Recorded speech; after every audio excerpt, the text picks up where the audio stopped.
weaken election integrity further. Specifically, there's a bill by a Senator Ngoglia that is going through the process right now. It's got a lot of good things, but what he and others are not revealing to the public is that if this bill passes, sure, the good things will take place, but the paper ballots that we have in Florida that are used whenever there's a recount or an audit will be replaced with digital ballot images. And so if you've been watching this program for any length of time, you know how precarious that does. It essentially Georgifies the Florida election process. So I give you that as an example. Let's go into some very specifics. So those of you who don't know about Defend Florida, we were one of the first organizations that fortunately were able to canvass almost half the state. And the data and the results from that effort, with hundreds of volunteers working very hard, laid the groundwork for Senate Bill 524 to have been passed into law, which is one of the most comprehensive accountable election reforms in recent history. But election reform alone is not enough. If enforcing those systems are compromised, if the rules aren't followed, that is where leadership comes in. And that's the thing that I'd like to talk with you for the next few minutes. You see, in my opinion, I believe that the next moves that we have is not just exposing corruption, as we have been doing extremely effectively. You just heard from General Flynn about the change in dynamics from the recent elections. You heard from General Flynn about how even at the presidential level, efforts are now underway to undermine. So still corruption occurs. What is needed now is also building leaders who can apply strategic pressure so that decisive actions can take place and the changes that we are asked for operationally occur, not just talked about. You're going to hear more from my colleague Debbie Ferris about how to execute that and how we alter the way we source candidates, vet candidates, fund candidates, and get these candidates installed. In fact, you'll see a colleague of mine just walked into the room. You'll be hearing from Chris Gleason later on. And he's an example of someone who was a strategic candidate that was sourced at the right place, but because the other pieces I just mentioned were not handled soon enough, like the funding, like the marketing, his campaign, while robust, did not accomplish the win that we needed him to win. So you'll hear more from Chris Gleason later on today. But I want to talk about exactly how, at least at Defend Florida, we're looking to accomplish this. So after you hear from Debbie Ferris, let's assume that you now are in a place where you're able to, again, source candidates, vet candidates, train candidates, and get them to win. Things that we necessarily haven't focused on because we've been focused on election, but to go forward in our nation where we are relying on incumbent leaders, incumbent officials to implement what we want done is not a good strategy, as we've seen that. So we have to get our own people in place, and Debbie Ferris will give you a sense of how to do that. What I want to do now is, let's assume that you now are on a plan to get the correct candidates in place. And I'm not talking about fundraising alone. I'm not talking about raising money alone, because we're not necessarily a campaigning group. What I'm talking about, though, is altering the decision makers. And to do that, I have to talk about what I just mentioned. But let's assume for now that you are en route getting a new breed of leaders in place for November of 2026. What I want to share with you for the next few minutes now is what we are trying to do here in Florida, and maybe there's some things about what we're doing that you can implement. To do that, we've launched something called the Trumpet Leadership Bootcamp. And you can find out more information about that by going to trumpetleadershipbootcamp.com, trumpetleadershipbootcamp.com.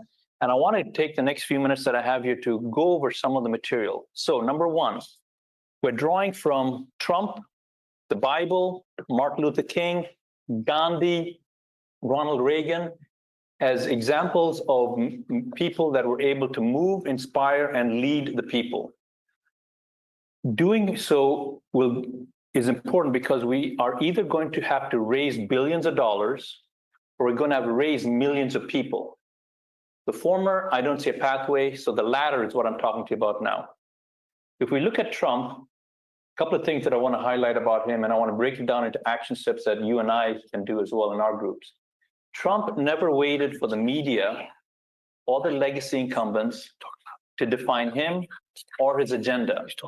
A lot of what we do, although good, is reactionary. We are reacting to all the nonsense that's out there. Trump doesn't do that.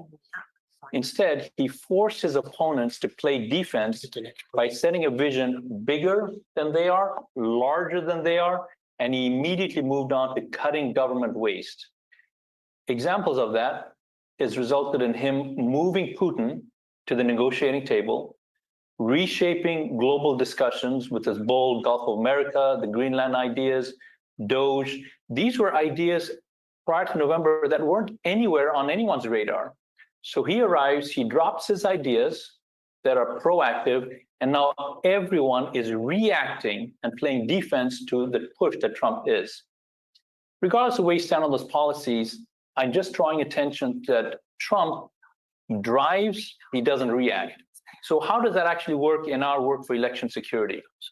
So when I step back and we look at the voter roll problems that we're dealing with, the illegal censorship that folks like Greg and others are fighting through the courts, what we're doing is what we're doing is important, but I want to talk to you about how we reframe that to more step in line with what Trump is doing.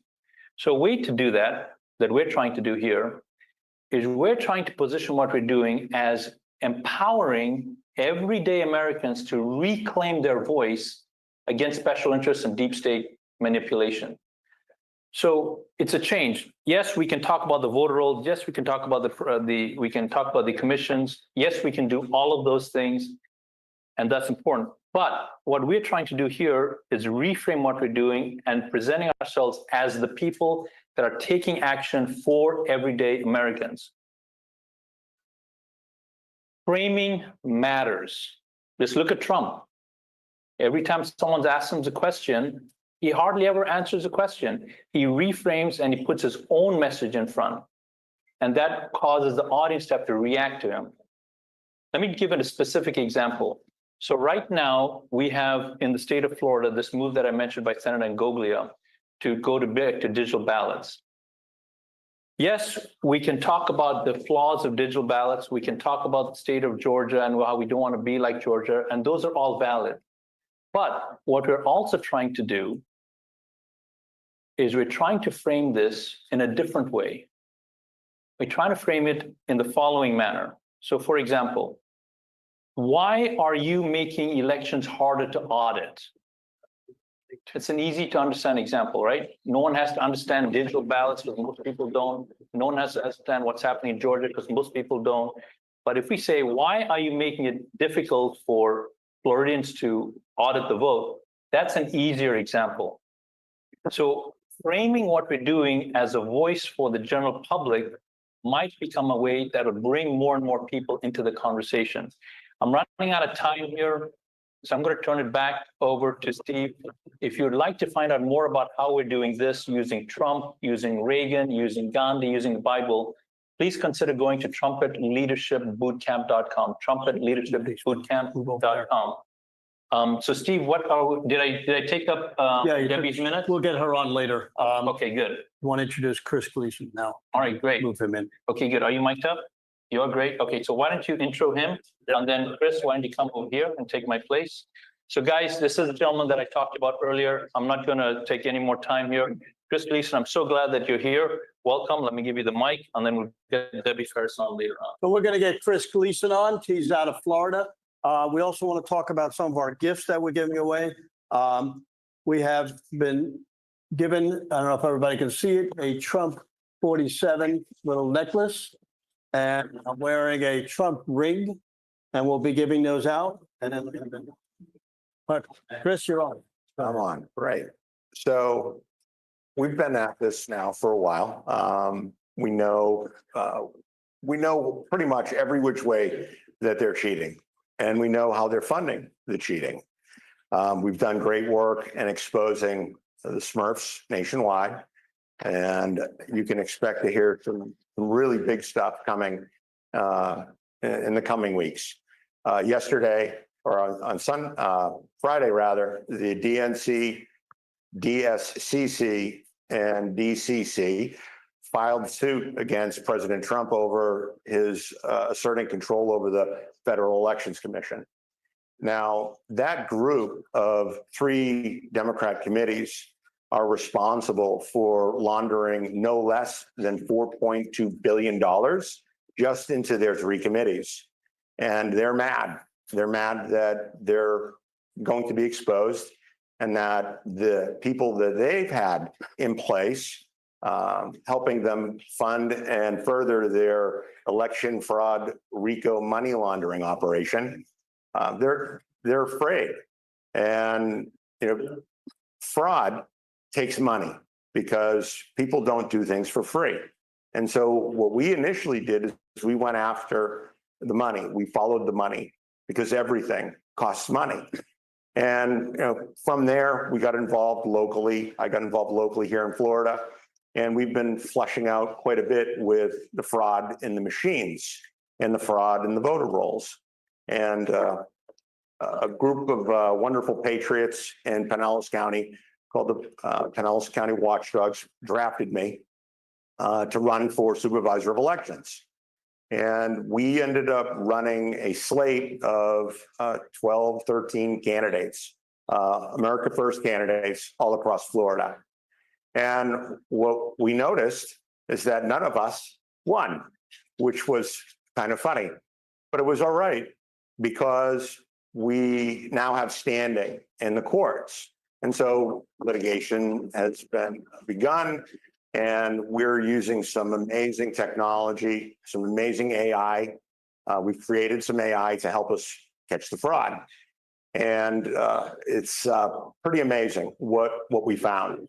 We found things like in Pinellas County during the August 2024 primary, we found that there was 219,673 illegally requested vote by mail ballots. That works out to be about 93% of all the ballots in that election were fraudulently ordered, fraudulently sent out. And, we have crooked judges who don't, that benefit from this system. And so this fraud, this systemic fraud is very, very deep. And you need to cut off the flow of those monies.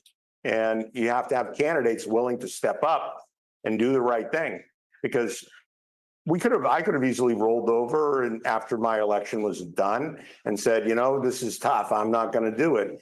But that's not me. That's just not who I am. And you're going to meet a lot of other candidates and other people here over this call where they didn't roll over either. And they're fighters. And what you want to do is you really want to find candidates that are going to fight. Because if they're not willing to fight for themselves in their own elections, when things get hot and heavy when they're in office, they're just going to roll over too. And that's what we see. We see a lot of people behind the levers of power who they're not looking after your interests. They've been bought off with the Smurf money. And the Smurf money isn't just on the Democrat side, it's on the Republican side too. So anywhere you see opposition to President Trump's America First agenda, there's Smurf money there. And so one of the things that I think you really need to understand is that these people have full control over the voting systems. They have full control over the reporting. And so at the end of the day, if you don't have an auditable election with chain of custody for all of these ballots, then you don't have an election, you have a selection. And what we know for a fact is over the years, we have figured out to the precinct level how to cheat, how the big rig has been going on. And here in Florida, particularly Broward County, the supervisor of elections here unwittingly helped us crack this big thing. And what we found here in Broward County was that there were an ever increasing number of 100% blank ballots being cast, allegedly, in elections. Now we know that 64,000 people did not go out on election day, early voting, vote by mail, or even provisionally and cast a 100% blank ballot. We know that that didn't happen.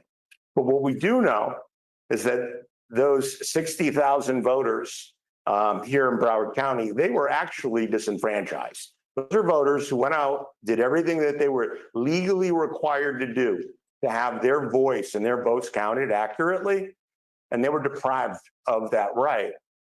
And what was interesting, as we looked at the data, we identified 46 different precincts in Broward County that had an exact match of blank ballots being cast to the second decimal point.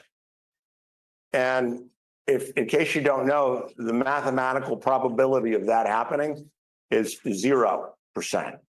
We've seen and identified precincts that had 30%, 20%, 10% of all the ballots cast being illegally adjudicated as blank. So you have that vector of fraud, and wherever you see large numbers of blank ballots being cast, you also see large number of vote by mail fraud. And we exposed all of this. We exposed it in Pinellas County, we exposed it in Miami-Dade, and we're exposing it everywhere else here in Florida. So, you know, good luck, bad luck. Yeah, it was bad luck that I lost, but I really didn't lose. You know, we know that a lot of these down ballot races, like Kerry Lakes in Arizona and Eric Hubdy's in Wisconsin, and all of these SOE races here in Florida, and some congressional races all across America, these down ballot races, we saw these crazy things where, you know, somebody like Wendy Link from Palm Beach County, she got more votes than either Donald Trump or Kamala Harris, or Craig Latimer from Tampa, where he got more votes than either Donald Trump or Kamala Harris. You don't see that, and they're desperate here, but we caught them. And so what we need you to do is we need you to help support these candidates who are in these fights, like Rocky Rockford over in Tampa, like Jeff Bongiorno, like myself, people, John Siamis, people who, you know, we're in this to fight, to win, because we know it's at stake. And we're not going to stop at all. We're not going to stop ever. We're going to keep fighting. We're going to fight, fight, fight. That's what we're going to do. Thank you very much. And we're going to bring on John Siamis now. Take this off. Come on over, John. Give us a second to get the mic up. It's technical, not like we have it in my office, so takes a little time. Thank you, everybody, for coming on. There's 142 podcasters. The War Room has its, many people have this on live. Over 4 million people watching it now. We hope to have about 7 million at the end of the day. That business is a big voice. So if you have any information, you want to send us an email, and you want anybody's phone number who came on here, we'll be glad to give it to you. They'll be glad to come on one of your shows. If you're a podcaster streaming this, you can go at stern1054@gmail.com. You can give me a call at 954-318-6902. And while you're doing that, buy a flag shirt. Today, we have a 10% discount for everybody watching. So go to Steve 10 on the flag shirt, www.theflagshirt.com. So John, come on down. Good morning. You're on. Thank you. Thank you for having me. My name is John Siamis. I ran for State Senate District 21. That's over there on the West Coast, Pinellas and Pasco counties. So we're here to talk about election integrity. And in order to have a discussion about election integrity, we have to discuss the vote by mail ballots. Those two go hand in hand. What are vote by mail ballots? Here in the state of Florida, a vote by mail ballot is also called an absentee ballot. Okay. If you do not want to go to the voting precinct during the early vote days or election day, then you order a vote by mail ballot, pick your candidates and mail it back in. Okay. Per the statute 10162, there's only 4 ways you can request a vote by mail ballot: in person, at the supervisor of elections, in writing, which goes back to the supervisor of elections of your county, by telephone, or by the website. Okay. And the law is very clear in that everyone who requests a vote by mail ballot must, absolutely must provide either a Florida state driver's license, last four social security number, or Florida identification card number issued by the state. Okay, so when you are a candidate, you have access to certain information. And one of the reports that the state produces and compiles and releases daily, 60 days before primary, up to 15 days after a general election, is a vote by mail ballot report. And in that report, it has information about the individuals that requested a vote by mail ballot, how they requested it, where they're from, what identification they provided. Okay, so it also lists whether they provide either a driver's license or last four social security number. But something very unique happened here in Broward County. And this is not just Broward County, but it happened in quite a few other counties. On May 11, 2013, for the general election, 17,723 vote by mail ballots were requested. That's one day. Now, that's a little low compared to some other counties, but the probability of that happening, given that the average number of vote by mail ballots requested every day in Broward County was about 600, and that day it ended up being 17,000, is very low. Now, of those 17,723 ballots in Broward County, 99.9%, according to the report that's provided to us by the Division of Elections, stated that they did not provide any identification when requesting that vote by mail ballot. That's illegal. So how did they have this ballot requested? How were they issued? How did they vote? A bigger concern is that most of those vote by mail ballots that were illegally requested, issued, were also voted. That's a big problem. And I'll tell you why it's a big problem for Broward County specifically, because Broward County is it's a blue state. You look at the map, it's color blue. Well, in the last election, four of the race, every single Democrat won the vote by mail ballot vote in the last election. Whether they won or lost the race, they won the vote by mail ballot vote by a lot.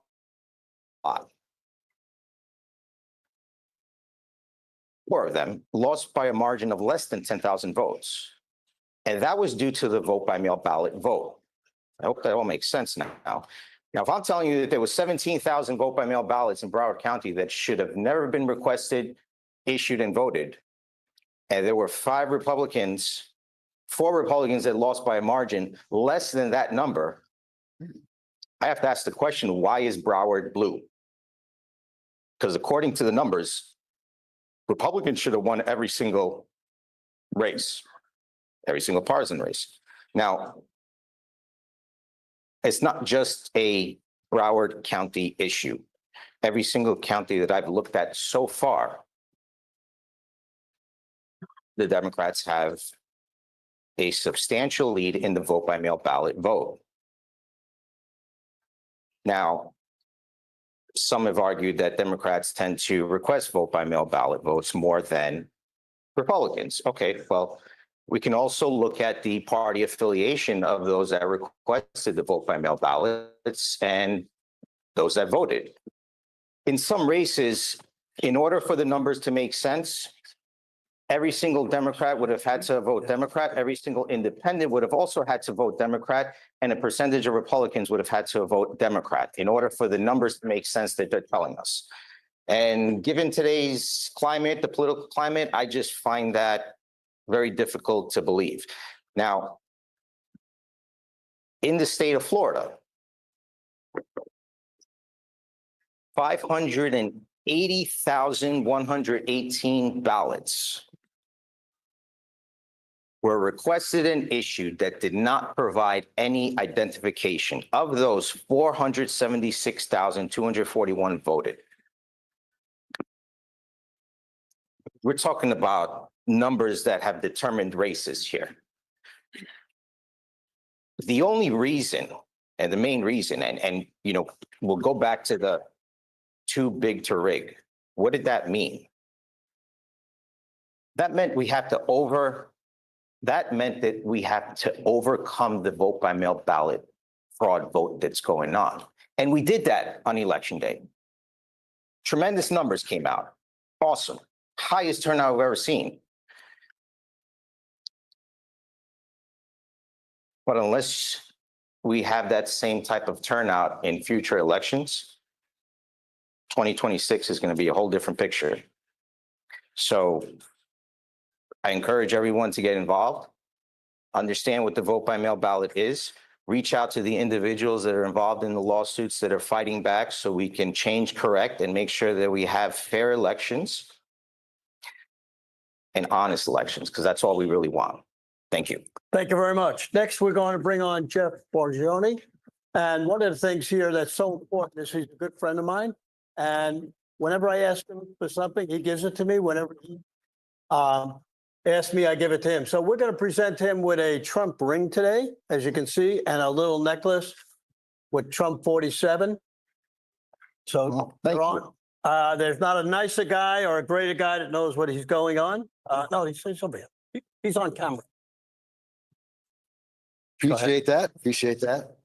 This man works tirelessly, and the world needs more Stephen Stearns, and everyone here who's putting this together. We got a crew working here hard, and we need to fight. The fight has just begun.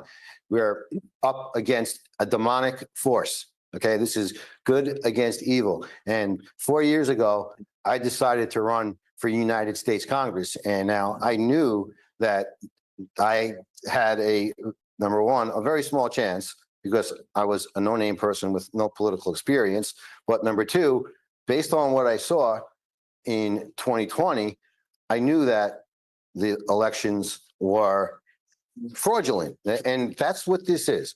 We have fraudulent elections. You just heard from two great warriors who I've become friendly with over the last 2 years, working on election integrity. And more so, we don't have to work on election integrity. We have to conceal the fraud that is being perpetuated on the American people. I defected from the not so great state of New Jersey to what I thought was a great state of Florida. Now, I'm half Sicilian and half Calabrese. I grew up in New Jersey. I know organized crime when I see it. And this is what's going on in Palm Beach County, in Broward County, in Pinellas County, for sure. Now, these are the largest counties in the state: Broward, Dade, Palm Beach. The most tax revenue dollars are being generated. $8.1 billion in tax revenue and spending and contracts to our good buddies and our network of contractors that are not really on the up and up. We have projects in Palm Beach County. How does down ballot affect the people of Palm Beach County? Well, it does. There were 4,200 books removed from the Palm Beach school system that were pretty much porn. Now they're trying to create these 15-minute cities, say that 10 times fast, in Palm Beach County. You have these gangster bankers who have fled New York, where conservatives aren't the only ones that have the idea to go to Florida. Now we have this, we have a blue wave. We have people with, Wall Street money, and they're taking over our county. They're expanding the rails. It sounds like Joe Biden's Amtrak plan. They want to run trains west. They want to have 15-minute cities.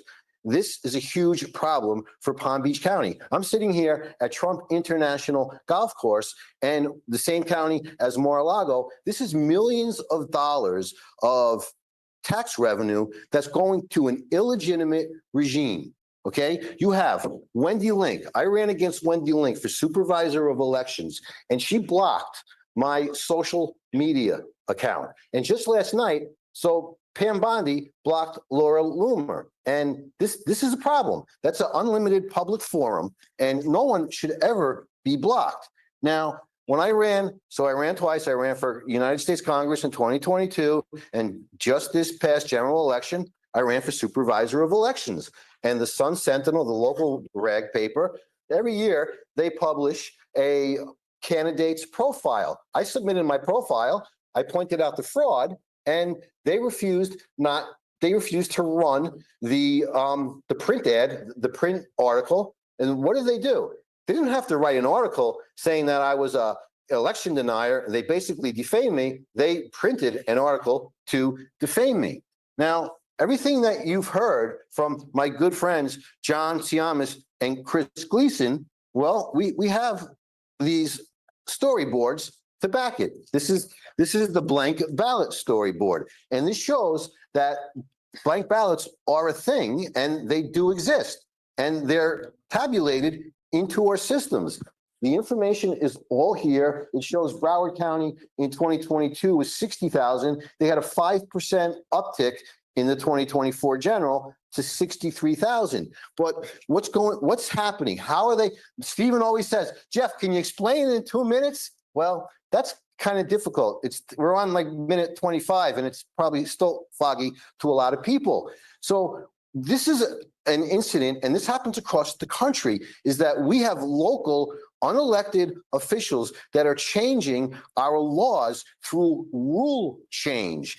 And what the big rule change was, and by the way, not only was I blocked on social media, they banned me from entering the canvassing board meetings where, as a candidate myself, they banned me from attending meetings because we caught them on blank ballots. They're dead to rights. They just keep concealing the fraud more and more, and they're digging themselves deeper day in and day out. They passed a rule change, and I say they. This starts at the top. Court Byrd. This starts with the Division of Elections and the Department of State. And I'll read it verbatim. Today, the canvassing board discussed the newly adopted Rule 2-027 to include the DSD 420 standards for determining voter intent. So they're going to determine what a voter intended. Some bureaucrat sitting in a bulletproof window, by the way, in Palm Beach County, probably the only county in the world, they're behind bulletproof glass. So the voter intent addendum was reviewed and agreed.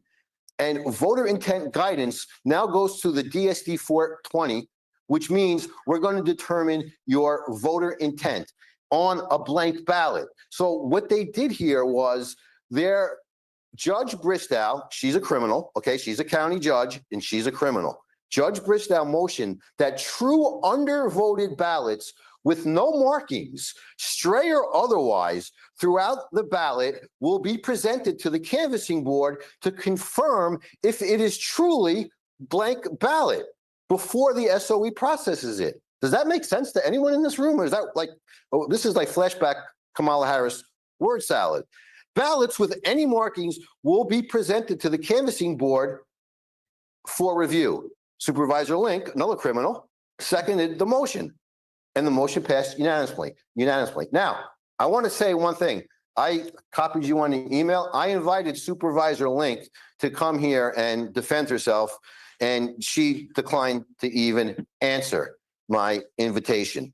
Now, when we talk about down ballot races, we ran, Chris Gleason, we're working with some large language models and AI, and we built out a nice model, and we ran through every single down ballot race in Palm Beach County. And first, I'll start on the top. If you do a mock comparison with Wendy Link and Donald Trump, Wendy Link beats both Donald Trump and Kamala Harris. Wendy Link got 10% more votes, more vote by mail ballots than Kamala Harris. So we have determined a vote dilution factor. 491,100 people voted in 14 days of early in-person voting. Actually, 13 days in person, they're all in person, 13 days early, 1 day election day. I won by 8,000 votes over 491,000 ballots. When you take the fraudulent vote by mail ballots, Wendy Link wins 239,000 fraudulent vote by mail ballots diluted the will of the people of 68%. So 68% of the people who got off the couch, produced ID, and voted in person, their will was diluted and negated by 32% of the total vote, which represented vote by mail ballots. So for every one vote by mail ballot that Wendy Link received, that diluted 2.27 in-person votes.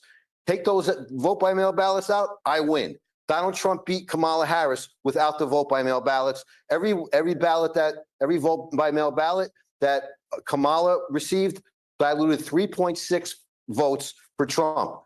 Two congressional seats. This is a constitutional crisis. Dan Franchese, he beat Lois Frankel. Joe Kaufman beat Moskowitz in Broward County. Our county commissioner is spending $8 billion that he's not authorized to spend. He lost in the vote by mail ballots. You back those out because they are illegitimate and no court has ruled on it. What the courts are doing, and this is very important, I'm going to finish up with this.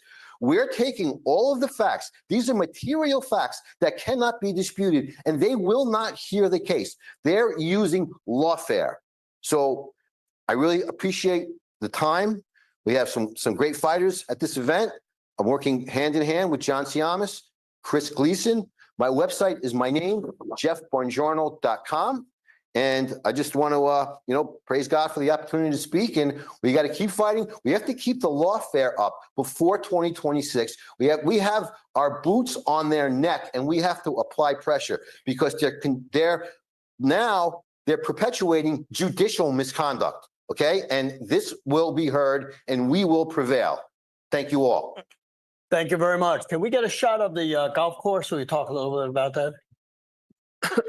There's a little shot of the golf course. I just want to let you know we're sitting about 100 feet from there in a little room, but everybody else is out there playing golf. We have 68 golfers. For a hole-in-one, you get $10,000. We have a lot of prizes. A lot of stuff going on out here. So while they're doing the golf, we're doing our election security. And I'm honored to right now bring on Linda Sinkowitz, who, again, we're going to present a nice Trump ring and a nice necklace. Linda and I have worked together for 2 years. I believe in her strongly. I've had her on almost every podcast that we had. She flew down from Connecticut, working in Florida. She has more information to share with you, so I'm going to turn it over to Linda. Well, first, thank you so much, both Steve and Raj. You guys have been wonderful over the last couple of years that you had me coming on your broadcast. So thank you, thank you, thank you. So Fight Voter Fraud, we've been around for 6 years. Can't believe it's been that long, since 2018. We've kind of changed a little bit in all the stuff that we've been doing, but our primary focus is one vote for one legal voter, which is not happening here in the United States in any of the 50 states. But we are making a difference. One of the things that we're able to do, and you can go to our website if you are interested in getting the double registered double voters for your county or your state. We are going to have to wait a couple of weeks more before we get it to you because for some reason, some states have not put in to their systems the November elections. And we really need that in order to make our comparison between all the states. So if you put it in now, we'll let you know probably within about 2 weeks, we should have almost, if not all of them within our system.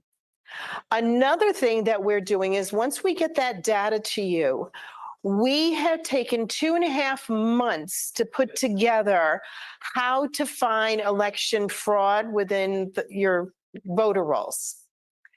We will give you the information on how to do the deep dive. So if you request the data, we will give it to you as soon as we get the data. And we're also going to be setting up some training sessions.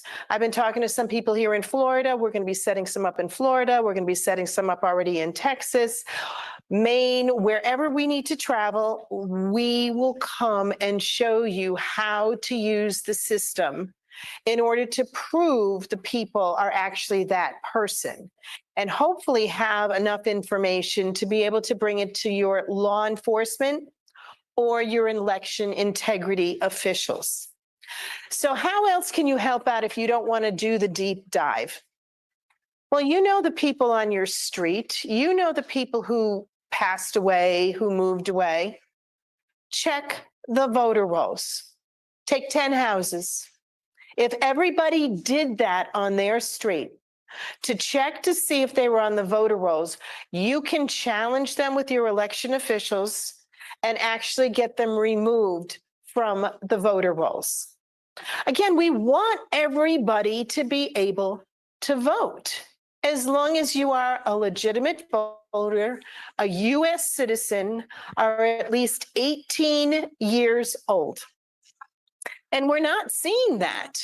We are seeing people who are voting in multiple states, multiple counties, people who are not US citizens have voted in our elections, which there's no recourse. If someone who is not a US citizen, no matter who told you it was okay to vote, you are not allowed to vote in US elections. And you will also be deported because it is a Class D felony, and you will never be able to become a US citizen. So we don't want you to lose the American dream. Whatever you do, if you are not a US citizen, do not vote in the elections. Also, do not register. There's a limited amount of time. If someone duped you into registering to vote, you can remove it as long as you haven't voted. Like I said, we just want to clean the voter rolls and have one vote for one legal voter. And we're not getting that. So our organization is there to help. We do a data analysis. If anybody needs any help, we've done it in a number of states already. If you want our help, we are more than happy to help you. We have a data system that has taken us 3.5 years to build, and we can match the voters on 4,000 separate points to ensure the people we're bringing forward that have potentially violated election laws, that they are the ones. So our system, again, we want to make sure we are absolutely correct on this. So you're only going to get about 20% of what's actually out there. Like I said, we have so many different points that we match on, because we want to clean the voter rolls. And every state, they have to be cleaned. I love when someone tells me, oh, we have the cleanest voter rolls. No, you don't. Florida, you guys have the Lazarus effect down here. You actually have dead voters that have been voting for a very long time. We found last year that we sent down, this was our first batch, 1,243 deceased voters in 15 random counties. 314 actually voted in 2020. So after we had sent them down, and they really were random, that's 21.86%. Our attorney sent a letter to your governor and your attorney general wanting to know how this is happening. And they actually launched an investigation. And since that time, we have also sent down thousands and thousands of deceased voters to get off your voter rolls here in Florida. We've done it in multiple states as well. But we're working hard. If anybody wants any information, my email is Linda, Linda, at fightvoterfraud.org. And I answer all my emails. So please feel free to email me if you have any questions. And you can also go to our website, fightvoterfraud.org. That's .org for information. So thank you so much, Steve and Raj. I really appreciate the opportunity to be here again. I was here last year, and this is a wonderful facility. So thank you. You got it. Thank you. Grace, Bye. take your gift. Come on over here. No, here. This is yours. Oh, this is great. That's yours. Oh, thank you. Hang on. Take your mic off. We're going to give the mic over to. So we're bringing on the chair of the Republican Party of Broward County, the Broward Republican Executive Committee. Chris Marino and I have worked on precinct strategy. Precinct strategy, Dan Schultz started this 14 years ago with Steve Bannon, who'll be on at 2 o'clock. Now, remember, we are broadcasting all the way through 3:30 live. You'll see a lot of speakers. You'll hear a lot of good music. Very important to get the book from Dan Schultz. Dan has worked very hard on this. He and I got together about 4 years ago. He brought me on Steve Bannon. I've been on there time and time again. And Steve is going to be speaking at 2 o'clock Eastern time. So between 2 and 4, we're going to have some great speakers. Now, Chris and I have worked very hard. We want to present him with a Trump ring and a little necklace. There's nobody who's worked harder in Broward County than Chris Marino. Chris Marino has gotten a lot of people elected and very difficult. The only reason I'm the vice chair is because Chris asked me to do it. And we want to thank him for everything he's doing. So Chris, they lost his ring. Come on down, Chris. Thank you, Steve. Thank you very much. There couldn't be a better time in history for us Republicans and for sharing the Republican values across the country. And the best way to do that is, as Steve led on to, through something called Precinct Strategy. You can learn about it through precinctstrategy.com. But taking action is what it is. And everyone out there, we need you all to take action all across the country. This is a time when being Republicans is cool and in right now. And we need to take advantage of that. We need to take advantage of Republicans being popular now. And we need each and every one of you at home to help in some way. So what does precinct strategy mean? Well, all of you have a voting precinct where you vote at home near your home. By joining the local Republican Party, and not a club, but a Republican Party specifically, or what we call an REC, Republican Executive Committee, from there, you become an internal part of the Republican Party from the bottom all the way to the top. Actually, you're a voting member of the party, but you're actually what's called a precinct committee man or a precinct committee woman. That role is you are a neighbor representative to your voters in your precinct, to people who live in your immediate neighborhood. Walking your dog, visiting your neighbors, jogging in the street, whatever it is, you know people in your neighborhood. It's the best form of contact whatsoever. Initiating those discussions and being a representative for the party is the best way to bring people and attract them over. If they know you're involved, it's easier for them to get involved. So this is a neighbor-to-neighbor direct contact situation. So we want you to all check out www.precinctstrategy.com. That'll tell you all about this. Or look for your local Republican Executive Committee or your local Republican Party and ask to become a member. We're asking everyone to get involved in some way. That's how we all get involved, and that's how we all start building and working towards fixing our nation. We've done a great job. Look, over the last 4 years, President Trump is in office now. That is from so many of us getting involved and working as precinct committee men and women in our neighborhoods. It is free. There's no cost to you. You can work at your own pace, but your involvement is needed. There are so many open and available positions that anywhere you go, you're going to find a position for you. So back to Steve. All right. Well, thank you very much. Tell us about if somebody wants to join, the Republican Party, how they do it. Also tell us why you're doing such a great job in getting people elected in Broward County. In other words, there's something you're doing where, it's happening. So tell the folks what's happening on that. So as far as getting involved, again, you're going to look up the local Republican Party. It's typically in your county is typically how it's done, but it could vary from state to state. So depending on where you are, you have to look up either Republican Executive Committee or the Republican Party of your area. I'm not specifically talking about a Republican club, although a Republican club could lead you to the party. We want you to join the party and become part of the solution. We're fixing the Republican Party by you being a member, because once you become a member, you're a voting member and your vote counts, and that changes the direction of the party for the good. And in terms of the involvement, there's no cost whatsoever getting involved. Your other question? Absolutely nothing. Okay. And also tell them about the Republican Red and great. That little game. So to sponsor us today, because we actually, the local Republican parties, no one funds them. It's not like money's coming from the Republican National Committee. It's not even like it's coming from the state party. Without you participating and helping with your local Republican parties, they have no source of funding, which means they can't afford to mail things to voters. They can't afford to do any of the business that it takes to communicate with voters.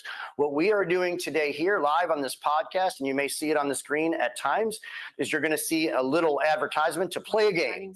And we're offering, if you play that game, you're actually making a donation to us and having a little bit of fun while you're at it today.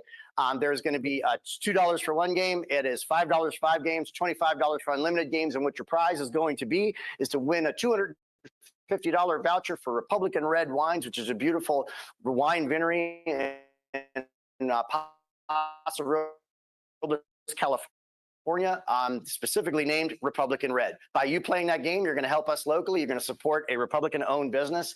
And that's what makes it all work for us locally and all across the country, same way. Thank you very much. Thank you, Steve. Have a great time at this event and go to it. Thank you so much. All right, now we're going to bring on Debbie Farris. Debbie Farris is going to take over for me on the afternoon event. She's going to talk for about 5 minutes on one of the big things she's working on. She will be doing interviewing this afternoon after I do it, and we're lucky to have her. I get worn out after 3 hours of being on TV, and she will be coming on. So take it away. All right. All right, folks. So thank you so much, Steve, for this invitation to be here. And I want to wrap it up for you now as you are watching this. You know, we've had candidates on, we're talking about election integrity. And one of the things that is happening in our election integrity movement is that we've been so focused on that aspect that we haven't looked at the big picture and where the country is going, not only in 2026, but 2028 and beyond. We have to, as Republicans, not be reactionary. We have to be proactive.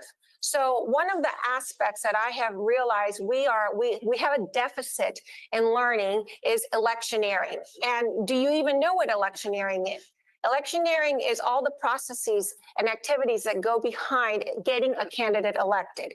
And typically, we will start next year in 2026.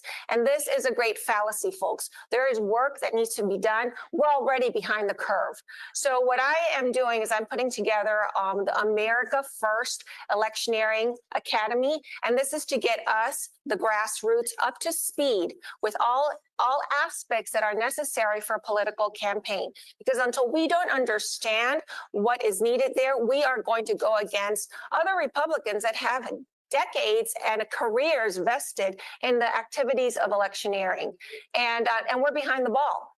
So the academy that I'm putting together with other experts combines the fundamentals of a political campaign so that we can sort of level the playing field. And I would like to invite you, if you are a leader, if you are a good volunteer coordinator, if you are considering political office, these are basics for you to understand so that you can start structuring your game plan and your strategy to be ready in 2026. We need to do this, folks, because this is the only way that the grassroots is going to be able to compete in further races beyond. If we start in 2026 getting into the school boards, into county commissioners, then those candidates or those that are holding public office have a record to run on in the next cycle. And this is how we have a grassroots formed candidates that come from the bottom and can start occupying those seats later on in state races, in federal races, so that as time progresses, we, America First people, are able to occupy those higher seats in government. So that's what I wanted to talk to you about. My email, you can find me at Debbie, D-E-B-B-I-E, Debbie@salvo.com. Send me an email if you are a leader, if you're a grassroots activist, leadership positions, or if you are someone that's considering running for political office. This would be something where you can get some fundamentals. Thank you, Steve. Thank you very much. Come on down. So next up, we're going to have Deb Muggs come up. She's going to be talking mail-in ballot.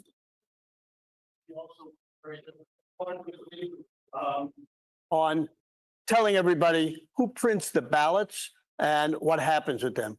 So she's putting on her mic and she's ready to rock and roll. Go ahead. Okay.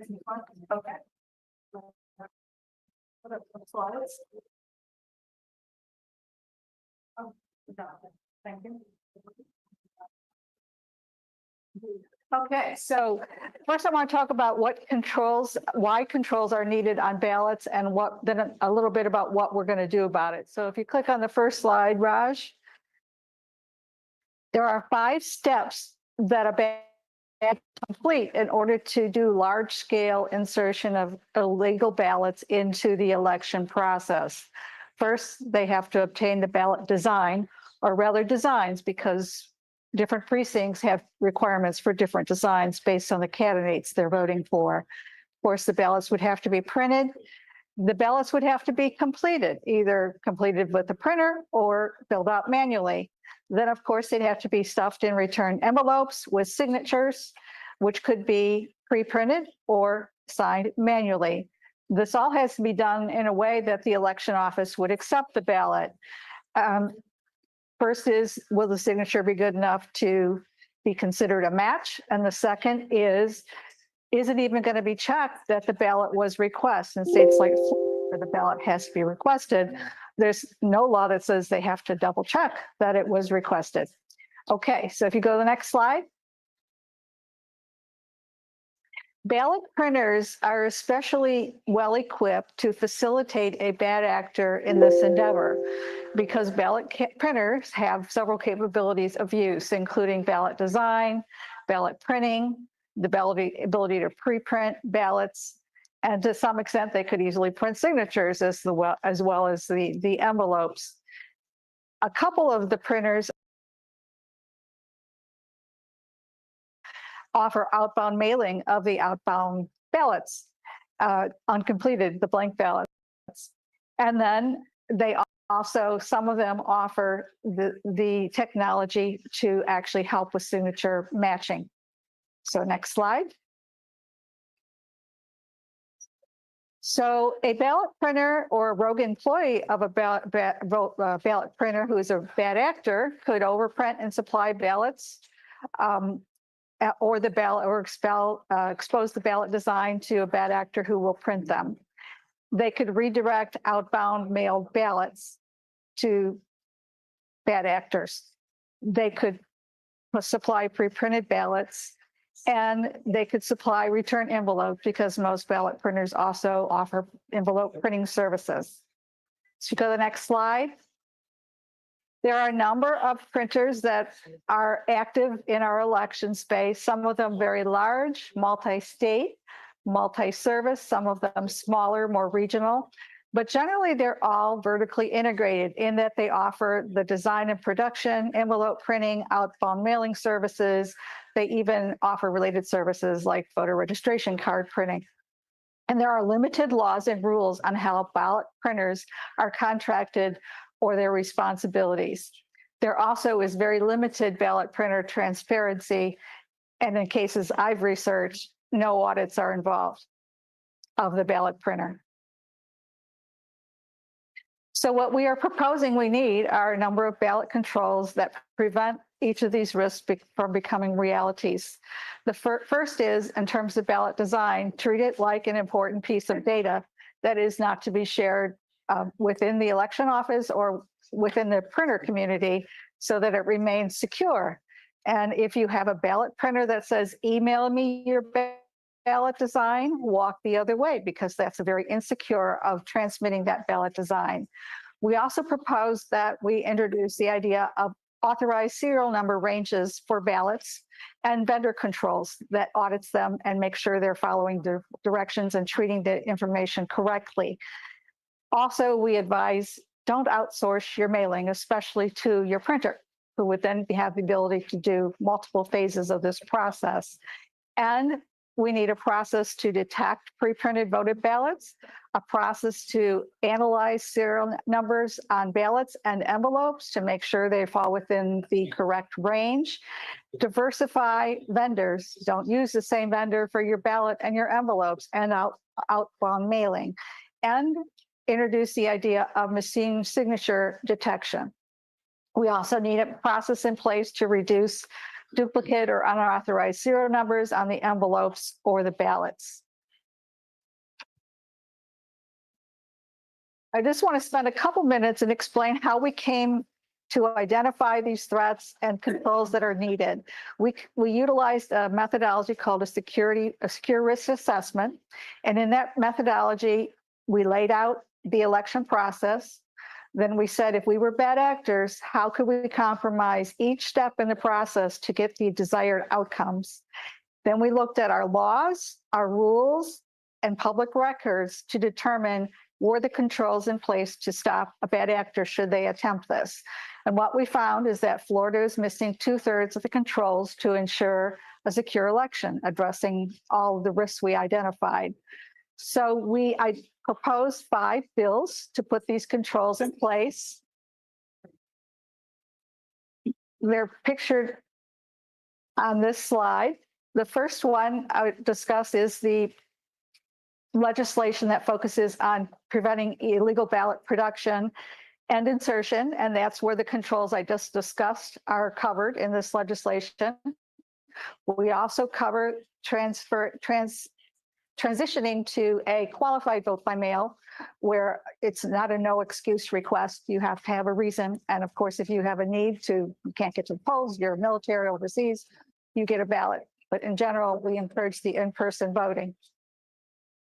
The next bill we have is preventing illegal voters, focused largely on making sure only U.S. citizens can vote, but also making sure we don't have illegal voters on our voter roll that could be used to vote by a bad actor. The third bill is what we call our single-day voting with hand counting bill, and it's designed to address the risk of corrected ballot processing and results reporting. It so happens that this bill meets the request that President Trump made just a week or so ago to the governors. So we have some ready-made legislation to help achieve that goal.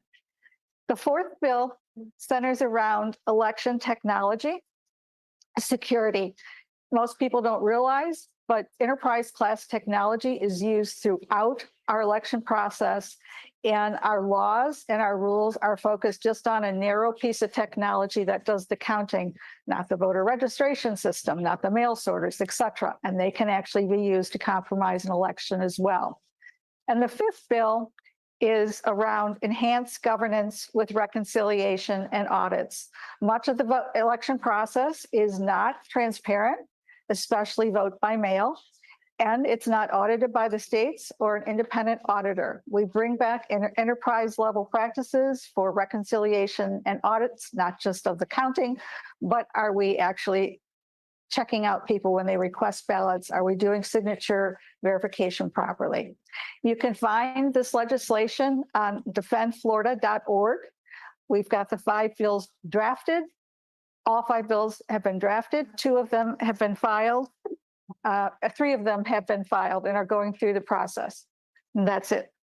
Thank you very much. We're going to bring on Marley Hornick now, talking about fraud in California. Hang on.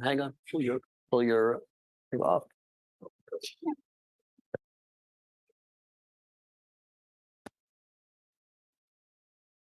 So Marley flew all the way down from New York.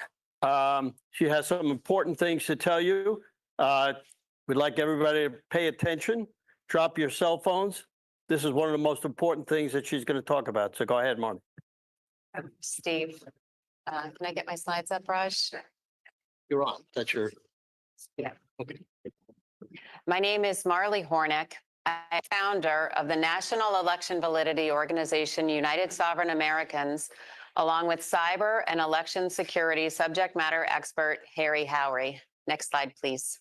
We came here to warn our fellow Americans that we have a constitutional and legal disaster on our hands.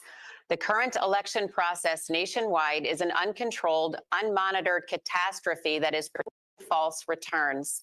The last bastion of freedom on earth is at risk of being destroyed as early as 2026. Next slide, please. Under President Trump's decisive leadership, we see the proof that our own government has been selling out our kids' future by stealing trillions of dollars per year from the American people and making us pay for their often twisted agenda.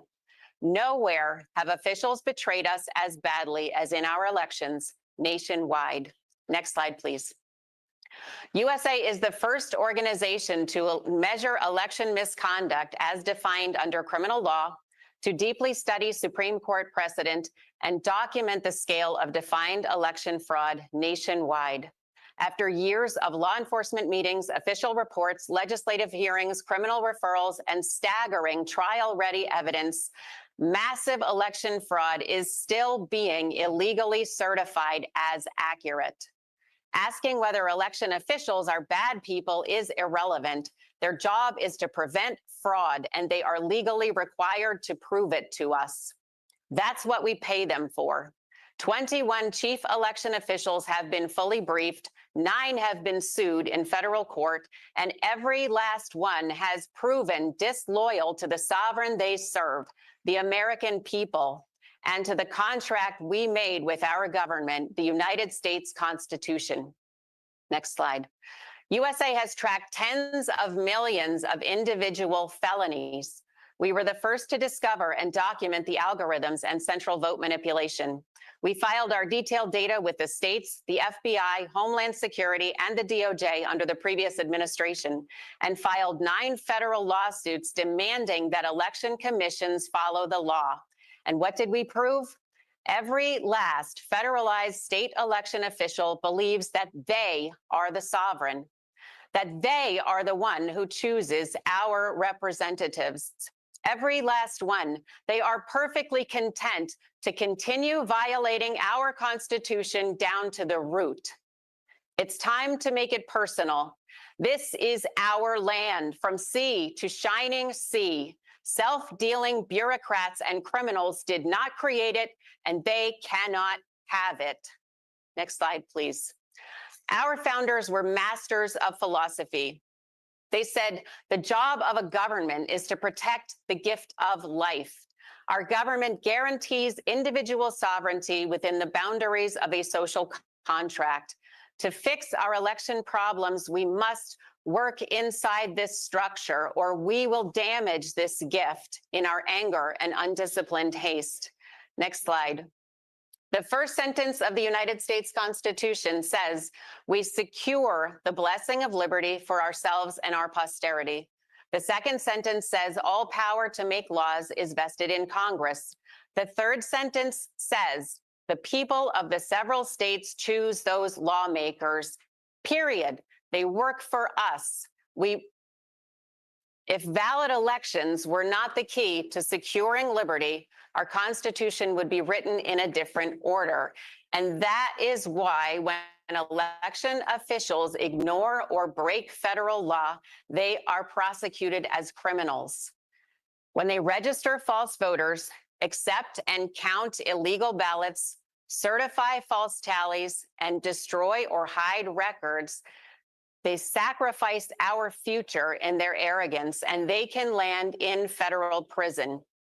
The job of an election official is to act in honor on behalf of our country. It is not for the weak. Next slide, please. A voter registration record cannot contain false or invalid information. If a record is not 100% legitimate, it is suspicious. Before it can be added to the official list of voters, it must be scrutinized according to strict legal process. Next slide, please. USA audited the official state records of the certified 2022 midterms in 21 states. We found 29 million material errors in the official lists of voters. Voters registered before they were born, voters registered after voting in federal elections, voters named asterisk, voters with no name at all or no address. How did it get this bad? Next slide. Now I will show you what we found in California's infamous 2024 election. 9.5 million times the control process failed at registration. This is not clerical error. This is criminal. When the voter rolls are broken, it is criminal election fraud. You cannot clean it. This cannot be trusted, and it cannot be used to secure a world power against enemies, foreign and domestic. Next slide. In New York, the control process broke 5.8 million times. Elections secure the law. If elections have no law, we have no law. Next slide. Here are the sickening facts regarding California's actual vote in 2024. The only way for these voters to have voted was via provisional ballot. So, did California accept 5.5 million provisional ballots and adjudicate each one according to the law? It's 1 out of every 3 of their voters who voted. How can California not know who 1/3 of their voters are? Next slide. They can't.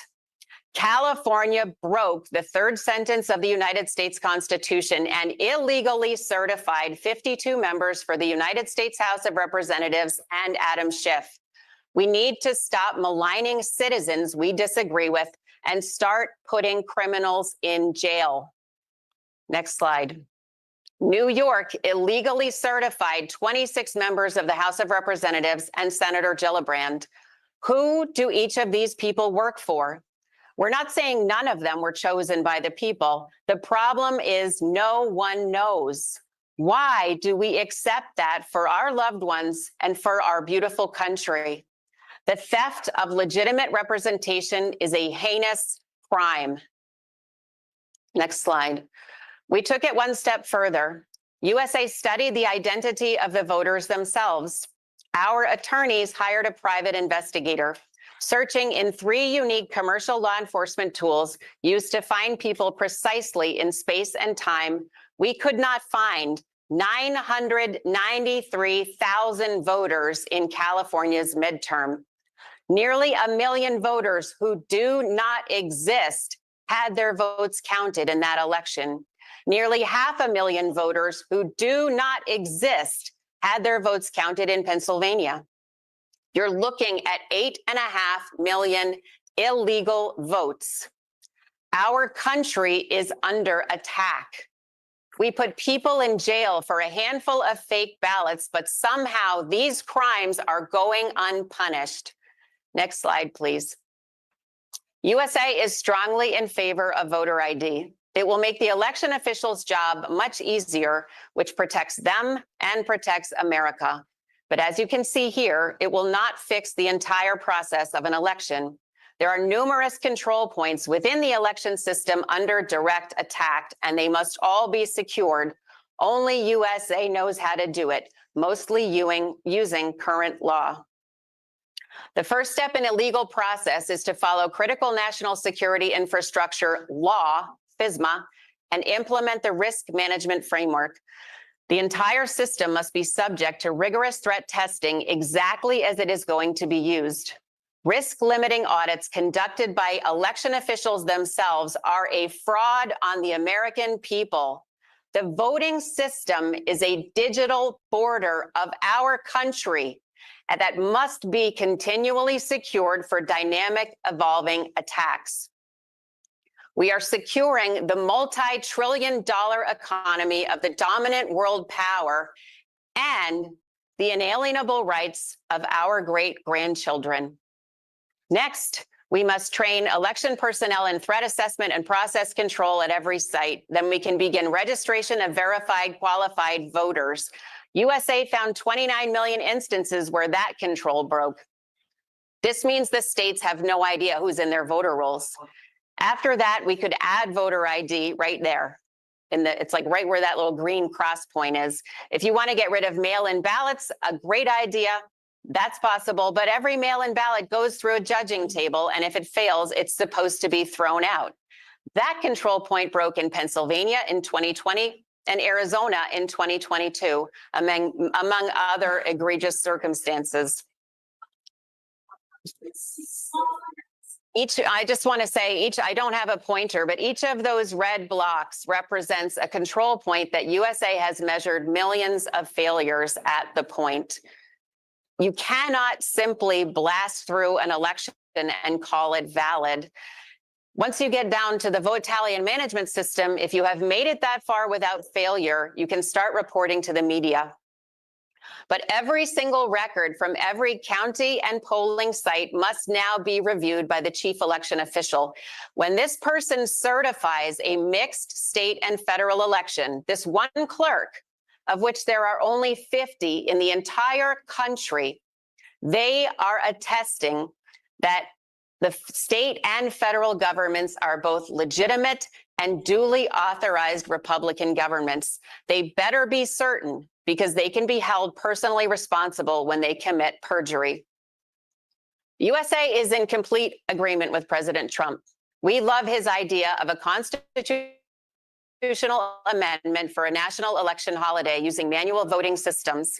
But after years of our meticulous research done out of devotion to country, while countless undisciplined screamers have profited off our professional work and discoveries, acting like suspicion and opinion are equal to hard evidence, we still lack the votes. We need strategy, not theatrics.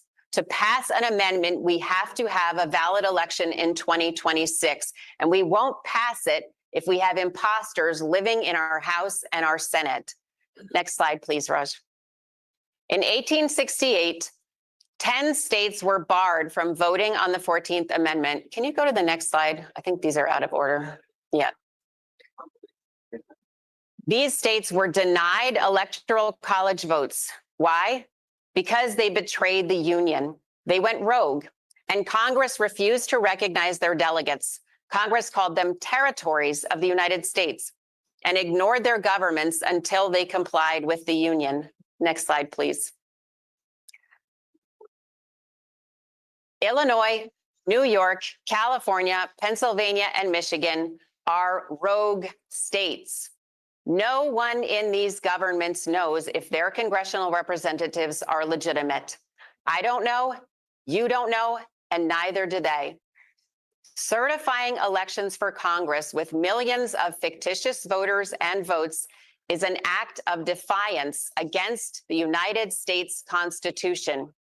USA has gathered the proof from the state's own official records that this is precisely what happened.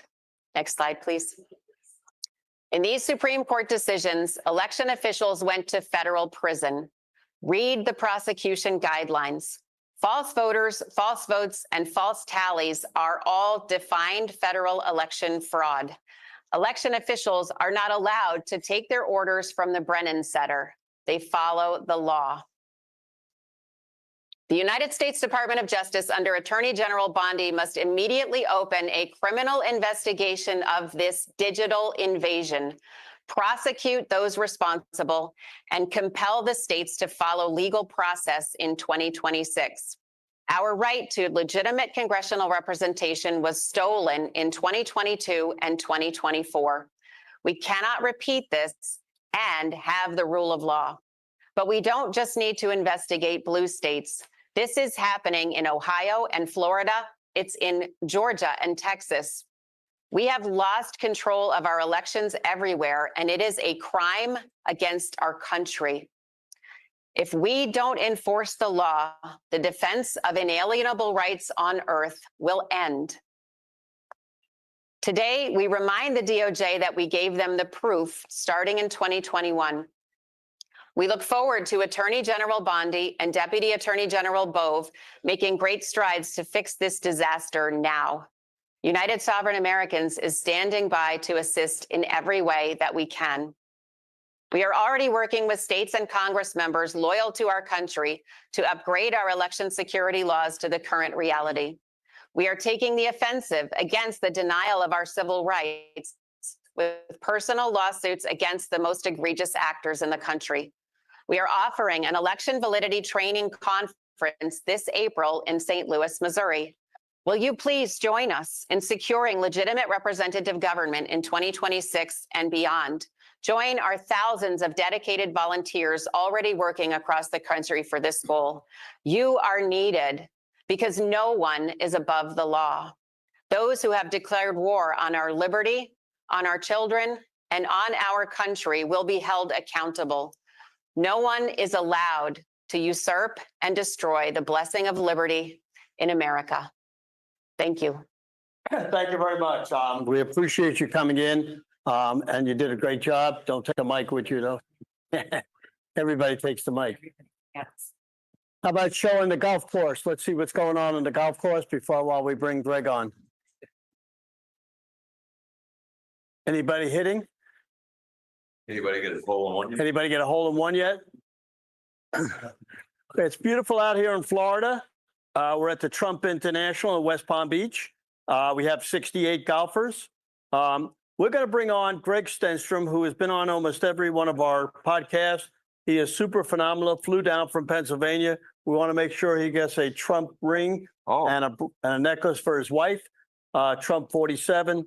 It's really phenomenal. I'm wearing it, so you don't have to look at it. Oh, okay. Greg, Let me say that again. what's that? Let me say that again. Go to the camera. Okay, it's coming to you, honey. Get that. You'll get the. So Greg has worked with us very closely. He spent huge amounts of time on the phone with courts. He's got a huge Supreme Court case. Of all the people that we have on our Zooms all the time, Greg is probably the most knowledgeable of what's going on. So Greg, come on down. I'm here. Which camera am I looking at here, Raj? That one. Okay. It's a pleasure to finally meet you in person, Steve. Actually, I don't know, I got a book here. Can you get two of us together? I just want to give them a book. Well, okay, I'll go to here then. We'll go in here. This is the parallel election written by Leah Hoops and myself. We signed it. We brought you down a personal copy. We have a copy for Raj and people down here. I can't thank you enough for your support. Got to have one gift for another. So Thank you very much. thank you, Steve. Oh boy, how much time do I have, Raj? 15 minutes. 15 minutes. All right. So now I'm going to look at the right camera. So I give Steve a break because he's got the event is about to begin. The luncheon's going on. There's a big crowd here, and it's a pleasure and it's an honor to be here. And just want to get started. So it's been an interesting 41 days, I think it's been since President Trump was inaugurated. And what we found out in the last few weeks is that for years, everyone thought that the real power in this country lay with the Congress and the White House and the courts, and not the people that were controlling them. And what President Trump has finally exposed, and Elon Musk has been exposing with his Doge, is that there's a group of people inside of our country that have been operating against us. And we call them the Council, the SIGI, the Council for the Inspectors General for Integrity and Efficiency. And what we found is these people have taken over the Department of Justice. Yeah. I'm already with Debbie. Critical government agencies and weaponize them against us. And President Trump has finally shown to the American people that someone understands this. Elon Musk understands it. Acting on evidence that's been provided by us and other people, they have taken action and they went immediately after the money. The money from USAID has been used to finance a lot of these criminal actions against the United States. They do the dirty jobs and they send the dirty money that's too dirty for the CIA to do. And that has been exposed to the tune of hundreds of billions of dollars going to communist activities, terrorist activities, people acting against the United States. That has all been done with the full knowledge of the DOJ, the FBI, the Inspector She's so General, the calm. CIA. Everybody's It's pulling at gone her. for years. It was weaponized against President Trump in 2016 when he first came into office, and for 4 years, they beat on him, and he learned. We uncovered the election fraud in 2020, and while I appreciate, and we've been on before, we know all the mechanics of election fraud at this point. The bottom line is the majority of people in this country already know that we have massive election fraud. We're going to sort through that, and we're going to get to that. But I think what people need to understand in this call and enjoy the show is to know that the President of the United States, President Trump, that his staff around him understand who these bad actors in government are. And that's what they're doing. They're going through the top echelons of the FBI, the top echelons of the Inspector General, and the top echelons of the DOJ, and they're culling out the cancer. These are the cancers that have been obstructing us. One of the things that we did in the Pennsylvania and a group of patriots, 26 patriots across Pennsylvania, is we filed a Supreme Court case. And it's case 24-430.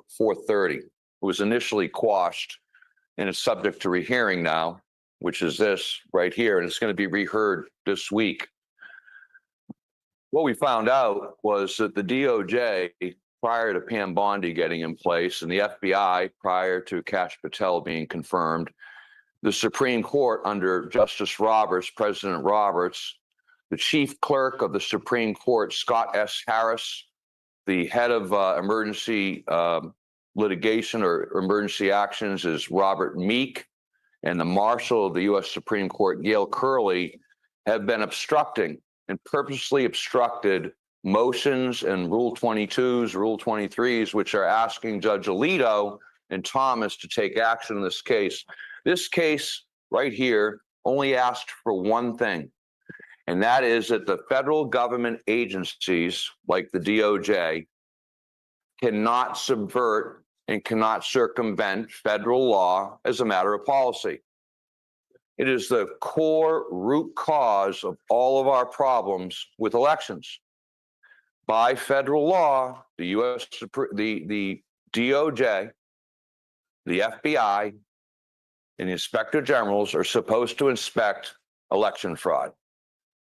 And as a matter of policy, what they did is they said, we're not going to do that till after the election's certified. And after the election's certified, it's a moot point.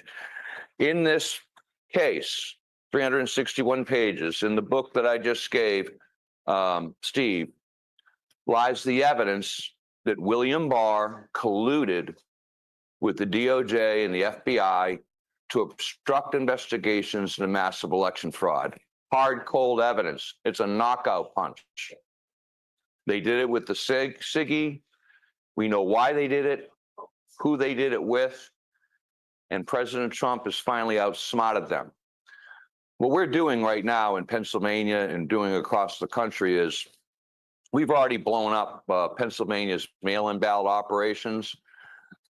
Little known fact, despite all the people saying that the system was too big to rig and that early voting and getting in your mail-in ballots early was the key, there were 700,000 less mail-in ballots in Pennsylvania in 2024 than there were in 2020.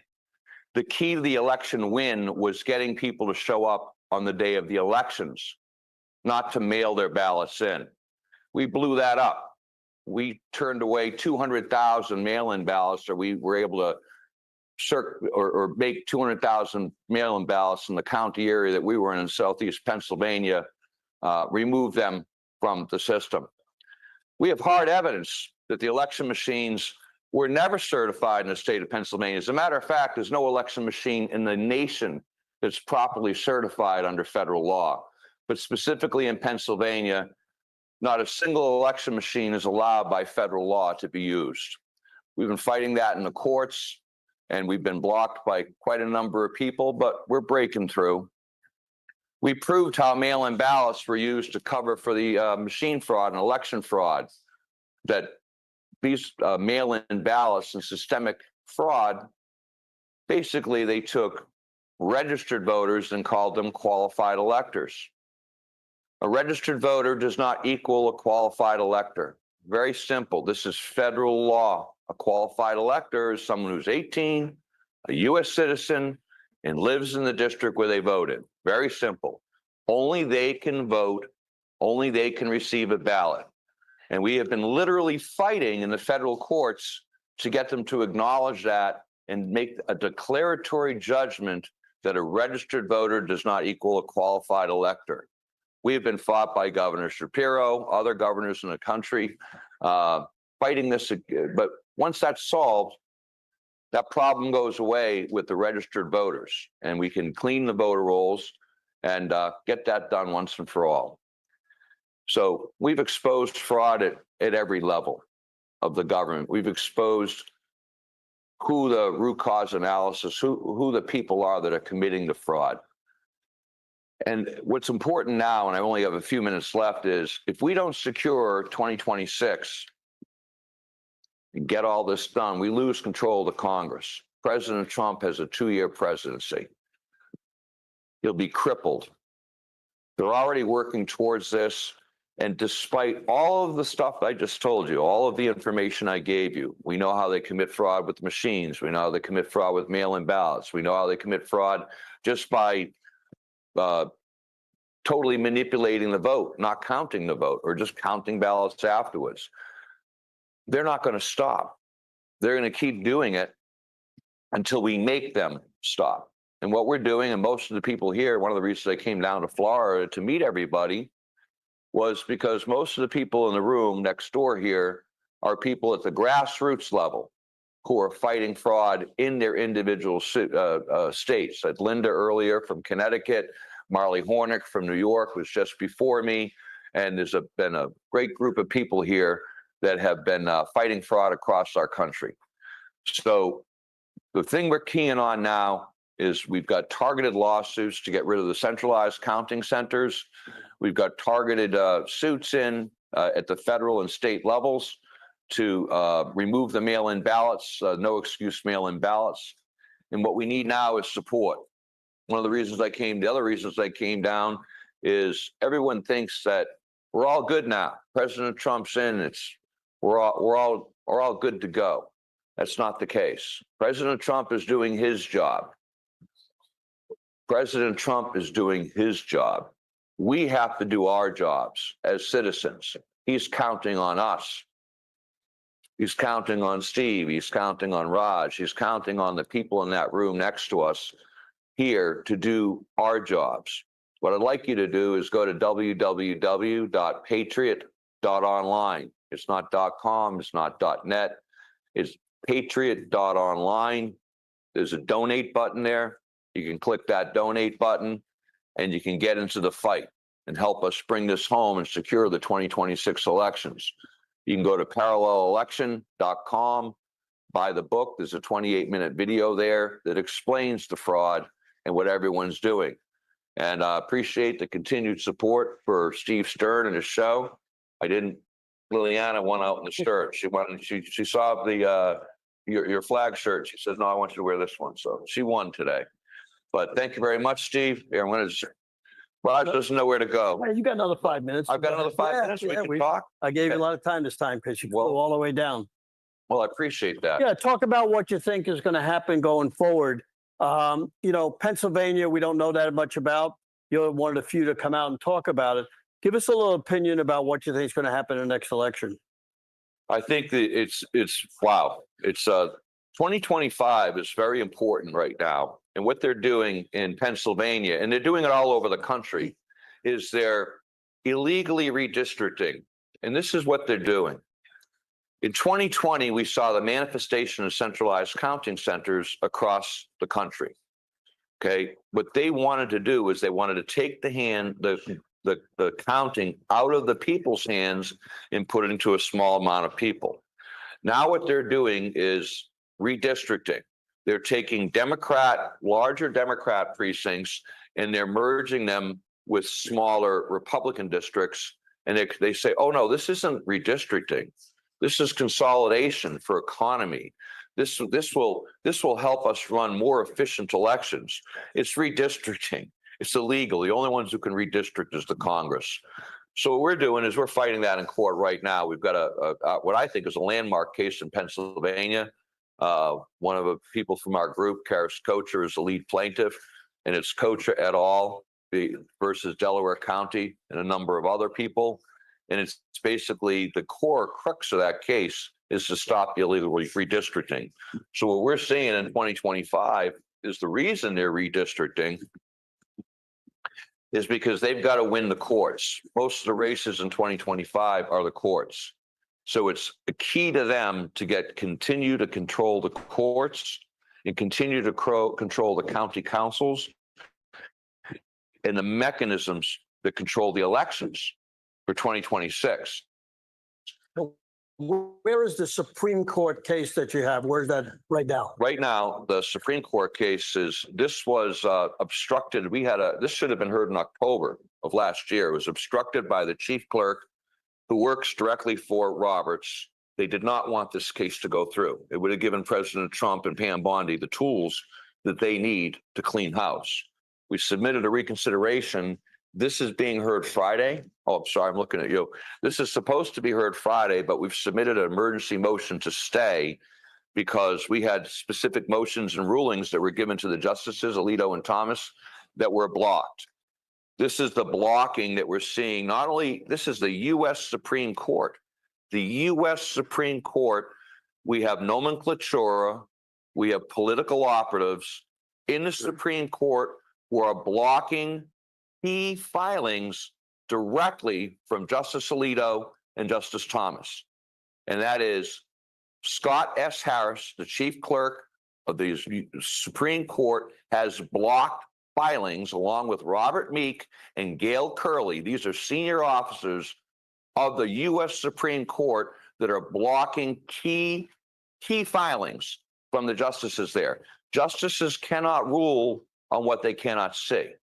So what we're seeing in Pennsylvania, what we're seeing at the Third Circuit Court, the federal courts, we're seeing at the Commonwealth Court, the Superior Courts, at every level, what we're seeing is anything to do with elections has been obstructed because it is a key control mechanism of how they implement wealth extraction. It's the first thing President Trump said in the first minute of his inauguration speech. My goal is to stop the wealth extraction of the American public.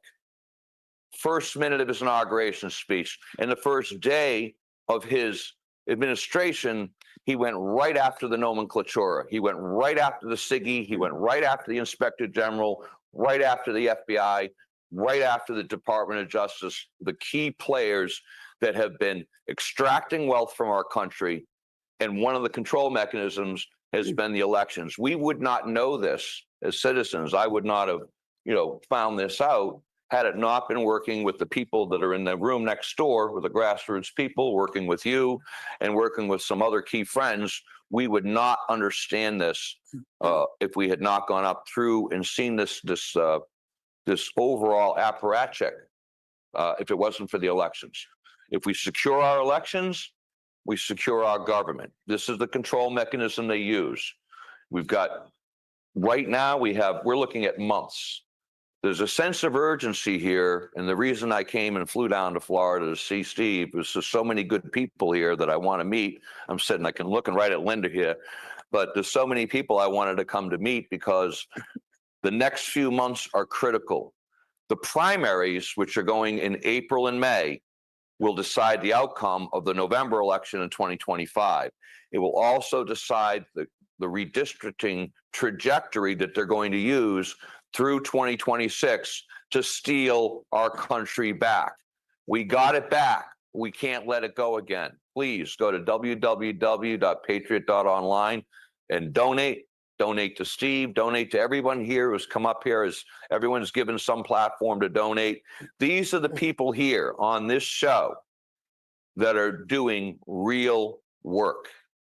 And I encourage you and I thank you for your patience and support. I know other people are here. Do you have any other questions, Steve? Or do you have any more? Or I think we're good. We have other people. We need your thing. Thank you. Thank you very much.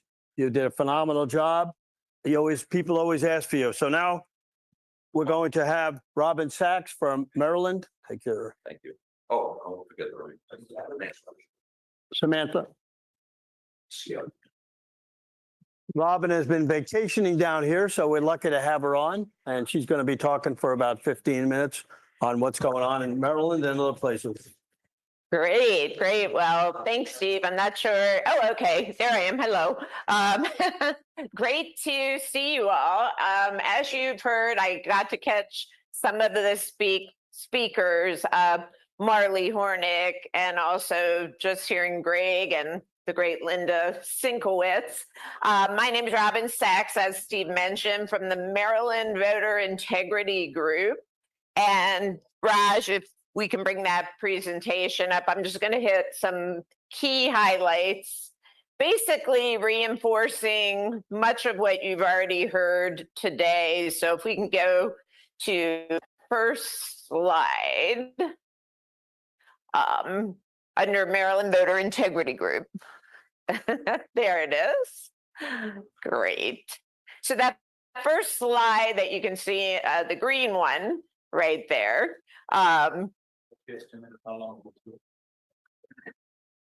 Okay, there we go. So elections without transparency deserve the full presumption of fraud.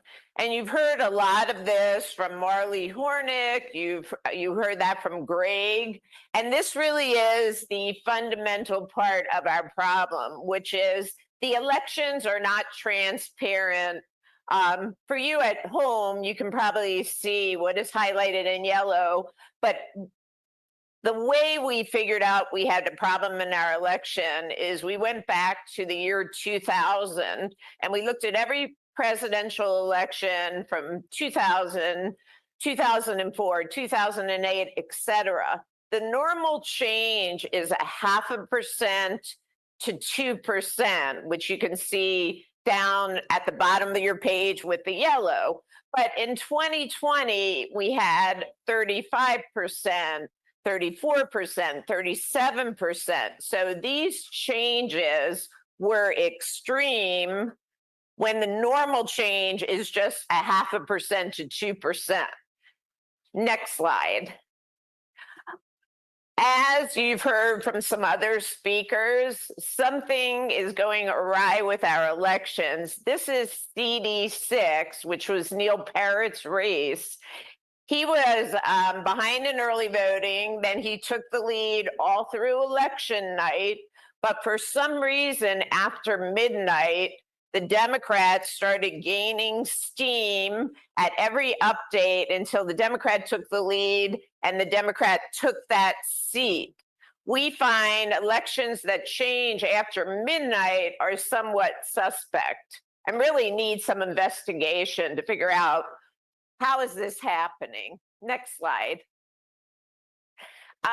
Peter Bernagher, who you may have heard, he's doing a lot with the smurfing that you heard from Chris Gleason. When he talked about Maryland, he ran this through his Titan system and found that 469,000 plus registrations were invalid or could be invalid and needed investigation. Though that is 469,000 times that a bad actor could take a mail-in ballot, because these are active registrations, and vote those registrations. So obviously, as you've heard from Marlee Hornick, Chris Gleason, and our other speakers, this is a huge problem. I wanted to mention that while Pennsylvania has more cases, next slide, the Maryland also has some court cases going, and one that is still active is about right. Next slide. Sorry. And we put Maryland on alert for Voter Registration Act violations. These are the MVRA registrations that you heard from Marlee and others. So I'm not going to go into all the lawsuits, but we do have a number of active lawsuits, including the fact that Maryland was the first United Sovereign Americans case. That case did get thrown out for standing and is on appeal. And this goes back to what Marlee was saying in terms of total loss of control breach, with over 29 million apparent registration violations. Next slide. I just wanted to quickly, people ask all the time, how are these bad actors getting into our system? We're always told that these election systems are not on the internet, they aren't controlled. But there is something called the Albert Sensor Network through the Center of Information Security. This group is actually backed by Pierre and Meteor, and this is actually one of those NGOs where the government is outsourcing things and we get no transparency. So the Albert Sensor Network is in all 50 states. We want some transparency into what is this network doing. It is in all of our states. It is a network, and a bad actor maybe could be using this network. We don't know for sure. The next slide. The other thing that is out there is is what is running our electronic poll books. And this is FirstNet. And FirstNet is also a nationwide cellular network that is connecting everything. So from 2017 until 2020, they put all these back-end things into our system. And could this be how bad actors are getting into these election systems? So that tells you and reinforces what you've heard from the other speakers. Next slide. I wanted to invite people, what can you do? The Maryland Voter Integrity Group is a part of the Election Integrity Network that right now has about 30 active states. And we have task force meetings every single week that you can join, from vote by mail to voter rolls to audits to legislative, stop ranked choice voting, only citizens vote, and your local task force meetings. And we're going to tell you where to go to get that. Next slide. So I just need that next slide because I'm going to tell people what to do. And we're going to wrap this up. Okay, so how can you get involved? Go to mdvoter.org and sign up on our mailing list, and I will add you to the list to get the weekly task force meetings. We do have an immediate action we would like people to take regarding the SAVE Act. So you may have heard that Andy Biggs reintroduced the SAVE Act, and we need co-sponsors. You can go to onlycitizensvotecoalition.com and you can get, you'll see under action how you can get involved and get your local, state, county, wherever you're coming from, and get involved. But we do need co-sponsors for this bill, and that is an action item that EIN is asking people to take.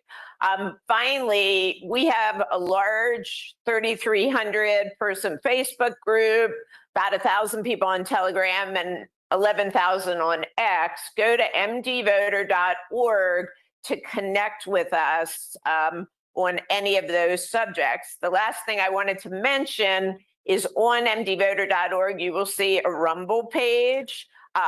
We invite you to subscribe to that. And a lot of the things I talked about the wireless network, equations that we see in our elections, you will see those podcasts on that Rumble page. And so we probably do about one per month. We have a taping coming up this week, so you'll get a new one next week. But again, everything you've heard from the other speakers, Marley Hornick, Greg, Linda, is about, and General Flynn, local action equals national impact. We've got to stay involved locally. We need to talk to our county boards, and we need to continue to interact with our state board in order to get changes and help President Trump. So I'm John Goodman from Hallandale Beach. Thanks very much. You take care. Thank you, Steve. Got it. Hey, we got John Goodman ready to go. All right.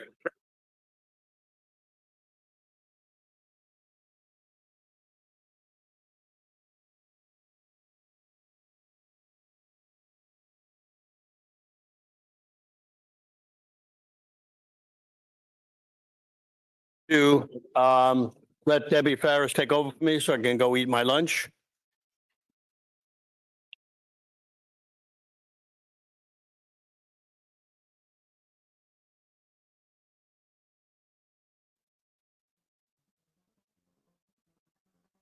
Is that going to play, or you want us to do an interview first? Raj?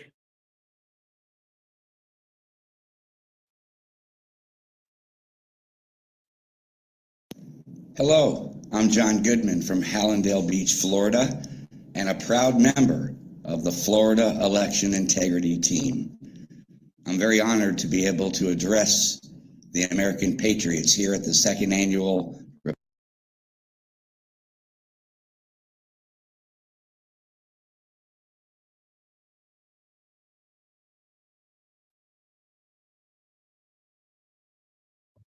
One of the guys was playing golf and he couldn't get over here in time to do it, so we got a little interview for him. We're going to be talking this afternoon with Steve Bannon. He's going to 2:00 talking about our next election security. We're going to have Sam Sorbo and her husband, who is a Hercules, and they will be talking about a lot of different stuff. So we ready for Goodman? Okay, let's rock and roll. I'm John Goodman from Hallandale Beach, Florida, and a proud member of the Florida Election Integrity Team. I'm very honored to be able to address the American Patriots here at the second annual Republican Invitational. My work with the Election Integrity Committee is two specific areas. One area is the weaponization of our judicial system.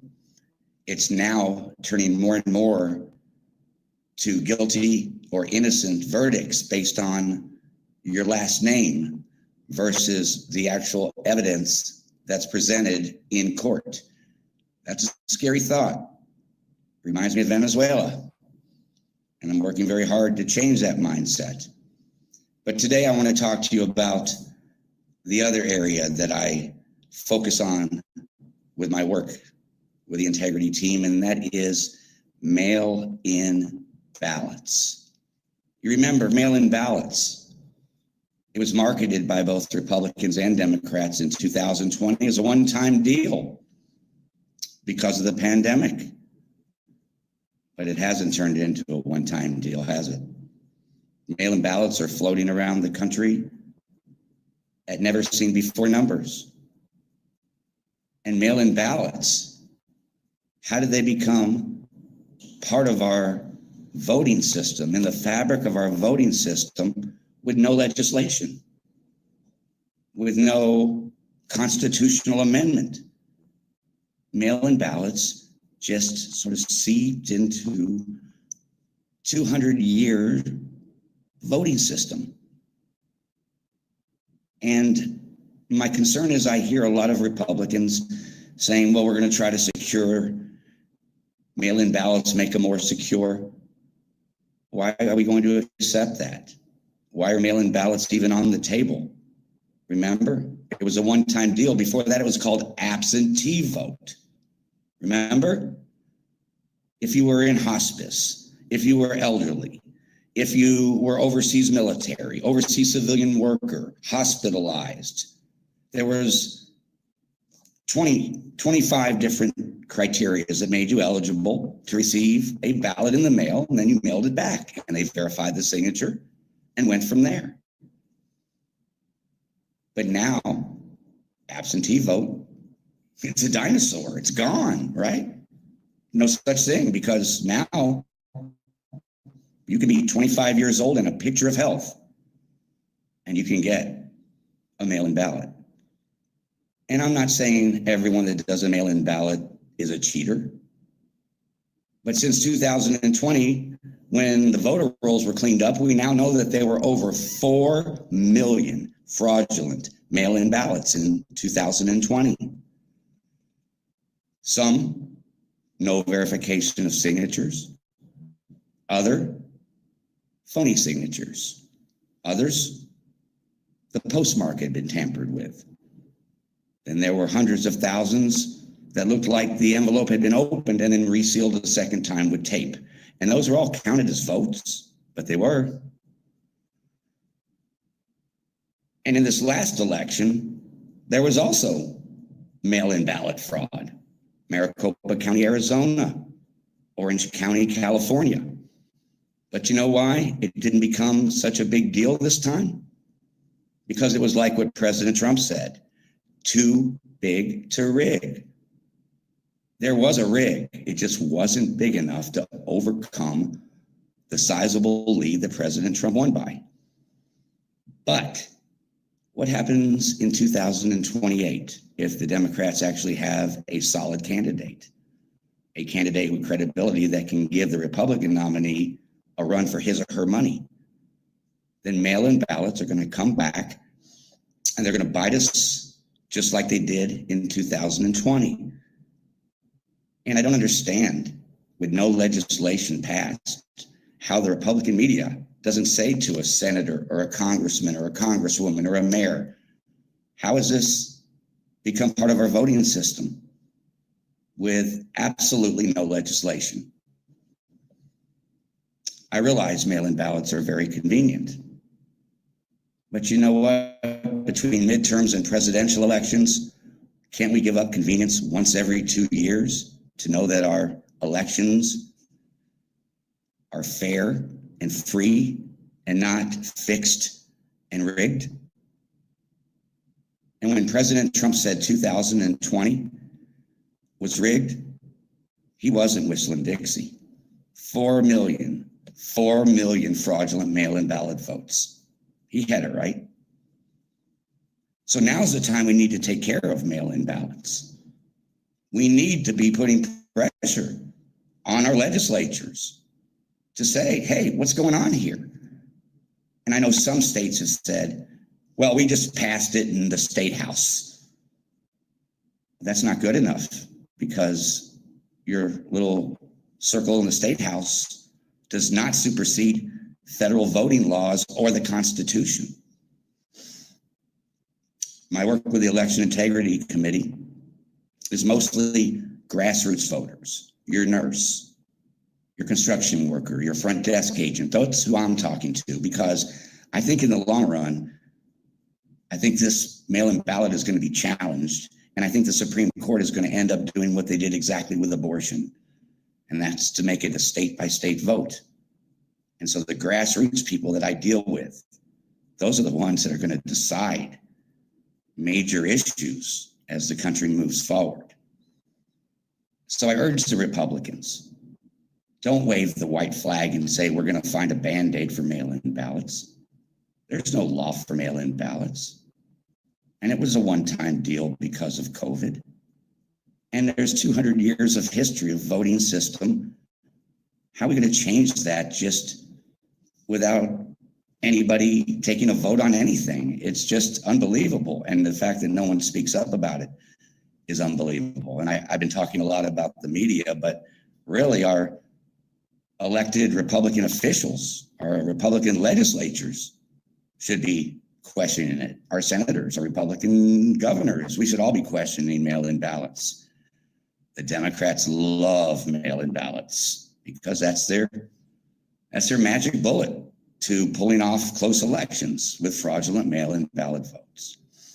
So I certainly hope that we'll get a better light and a better focus on mail-in ballots, because I've just been very surprised how it's bit us before and it's about to bite us again, how no one is talking about it.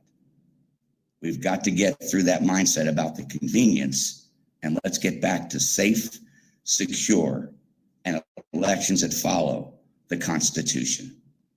I really appreciate you very much listening to me today here at the second annual Republican Invitational. I love being around American patriots, and as you're watching me, I'm somewhere on the grounds, but I thought golf might get in the way of me addressing. So come up and say hello, and I'm so happy to be here and be with friends. Thank you very, very much for listening to me today. I'm John Goodman on the Florida Election Integrity Team from Hallandale Beach, Florida. Thank you. Hi there, folks. So I just want to let you know that we are experiencing some technical difficulties. And so at times you may see me come off of camera. Right now, my name is Debbie Ferris. I am going to be covering for Steve Stern for him to have lunch. And we're going to have a host of guests at this feed that, am I still on? Yeah. We're going to have a wholesome gitches, but I am going to bring some very interesting guests on. I have a plethora of questions. They have such a diverse background, and I think this is going to be a real treat for you to hear from these notables that are going to be coming on in the next hour. So stay tuned. Stay with me through these glitches. I have a motto, and that is, blessed are those who are flexible, for we shall not be bent out of shape. And so I am going to put that in practice right now. And I am just waiting for my teammate Raj to let me know when we're going to be able to get started. But would like to tee it up. Raj, are we anytime soon? Anytime ready or not yet? Am I live? 2 more minutes? I'm still live? I'm still live with the audience? Oh, okay. All right. So, taking advantage of the 2 minutes that I have, and you're maybe listening to me, you're maybe hearing me only speak, you don't see me on camera.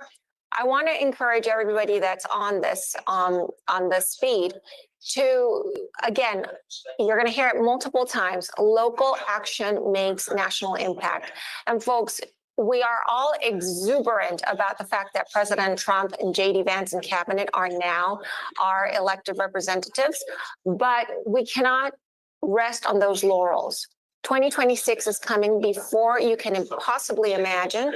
And we're not going to have Trump on the ticket to carry the rest of the candidates. So now is the time for us to start getting involved. Now it's the time for us to find candidates to run at those local levels, at the city commission, at the mayoral, at the school board levels, because this gives people the experience to run a campaign. And we have to, as Republicans, not only look for the next election and the next big ticket, we need to be looking down a 2, 4, 6, 12-year perspective and make those plans. And those plans start at the grassroots and at the local level, where we can start finding those candidates, run or support for the smaller races, give them that experience so then they can start occupying at state levels and then at federal level. This is how we bring people that share our values, our aspirations for the country, our aspirations for future generations into the process. So I want to encourage everybody to, get involved. If you have time, be a volunteer, learn the process. None of us in this movement ever thought we would be doing this, but it is what is going to be necessary to ensure the future, not only for our children, but for our grandchildren. So we learned through the hard knocks. It was a learning curve, but now we're in a much better prepared place.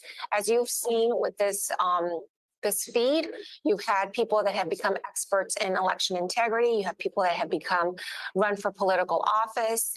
I'm going to take advantage to talk about, since I have the forum here. Am I live? Am I still live? Yes? Okay. Because I feel I'm doing a monologue here. Dear Lord, I'm going to pitch the Salvo Electioneering, America First Electioneering Academy. And what it is a program that I'm putting together with other leaders so that we can start gaining some competency in terms of what is electioneering? What do we need to learn? All I knew at one point was what I saw on the West Wing and these TV shows. I had no idea what it was to run a political campaign. And folks, this is what is going to be needed so that we can support those candidates, know how we can get them elected. I really sometimes great when people say, you know what, I support you. Well, what does that mean? It means funding. It means time. It means talent. It means lending your resources to that candidate, not just say, I support you. That is really quite empty. So the America First Electioneering Academy is going to take you to fundamentals so that we can all claw up that learning curve in a more rapid way and get started. Raj, can you give me an update here? Yes.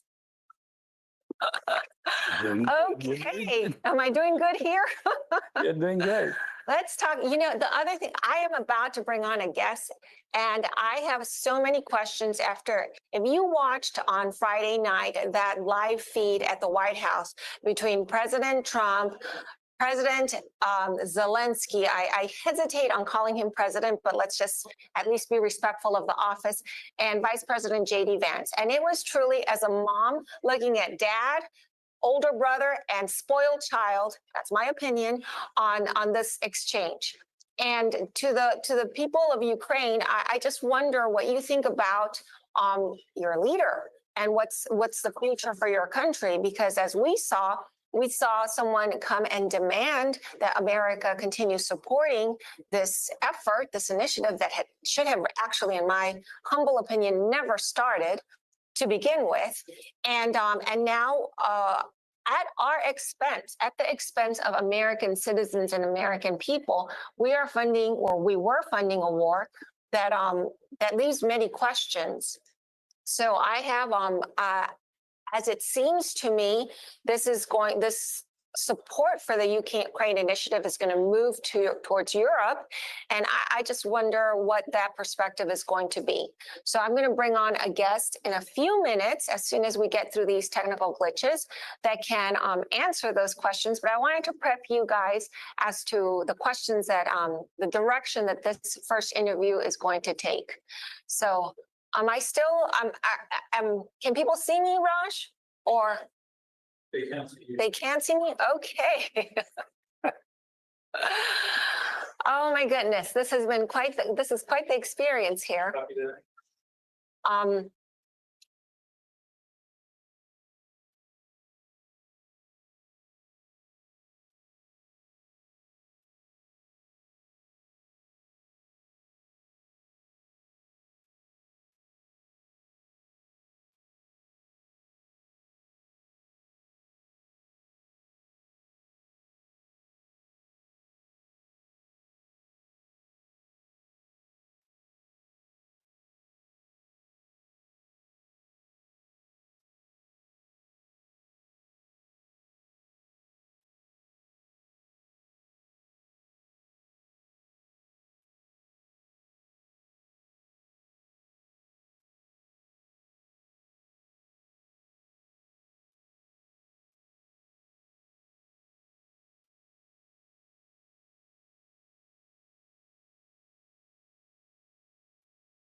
Hey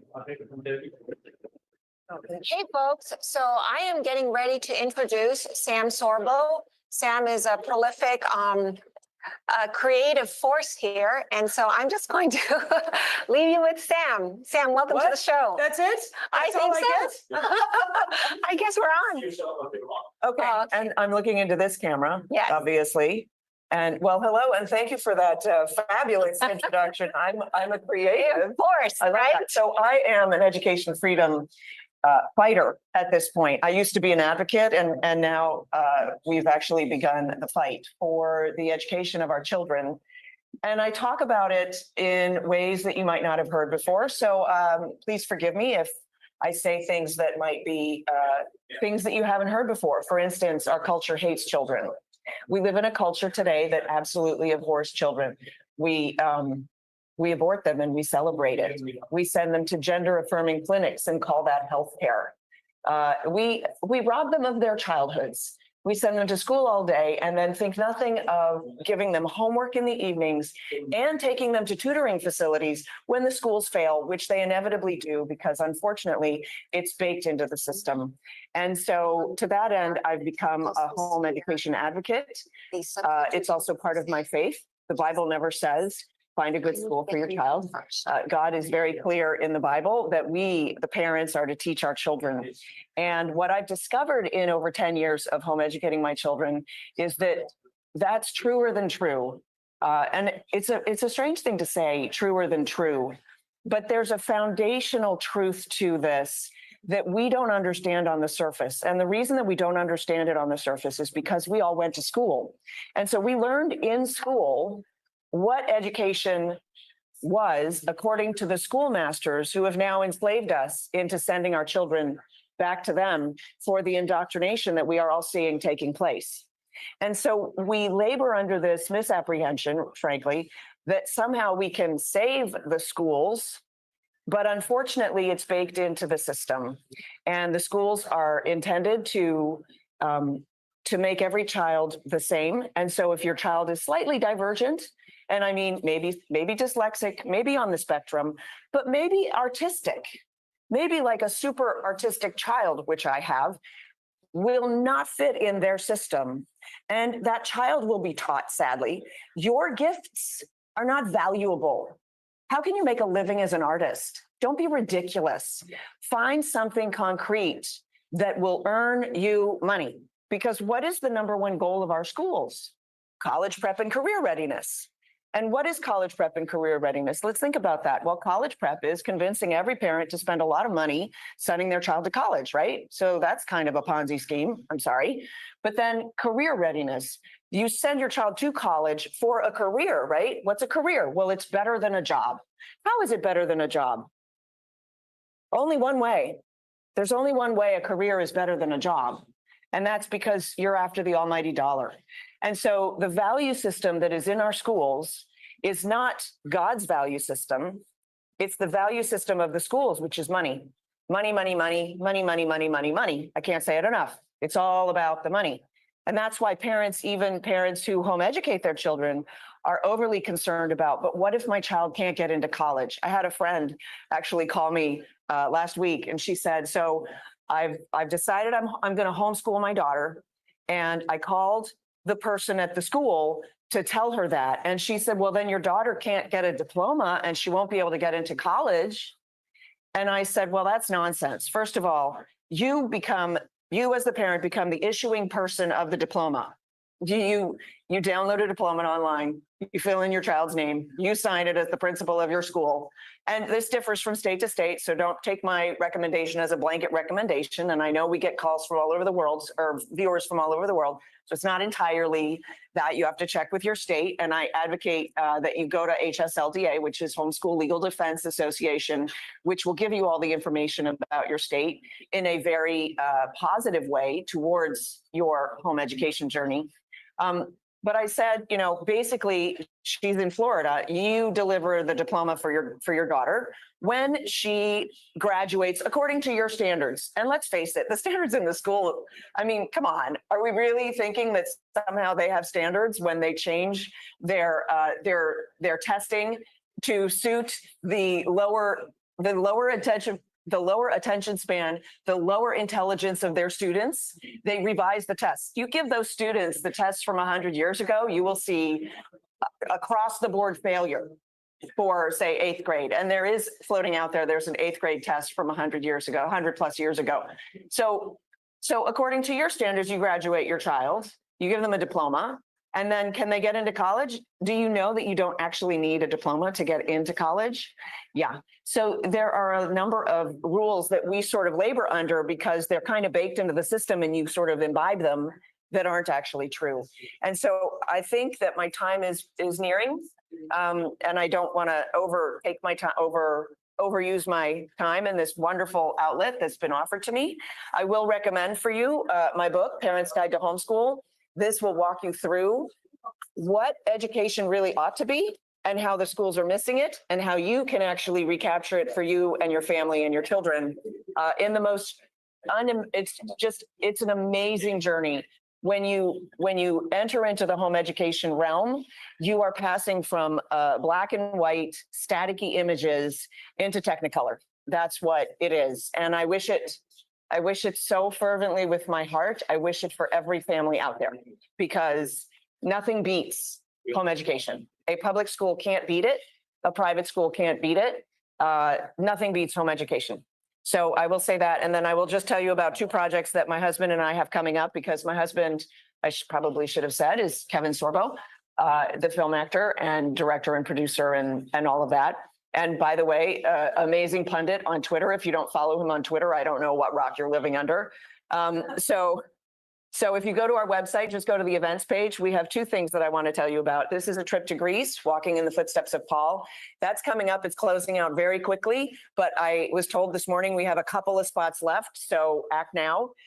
Just go to the website, and I don't know if you can see it if you point your phone at this, but you probably can do the QR code.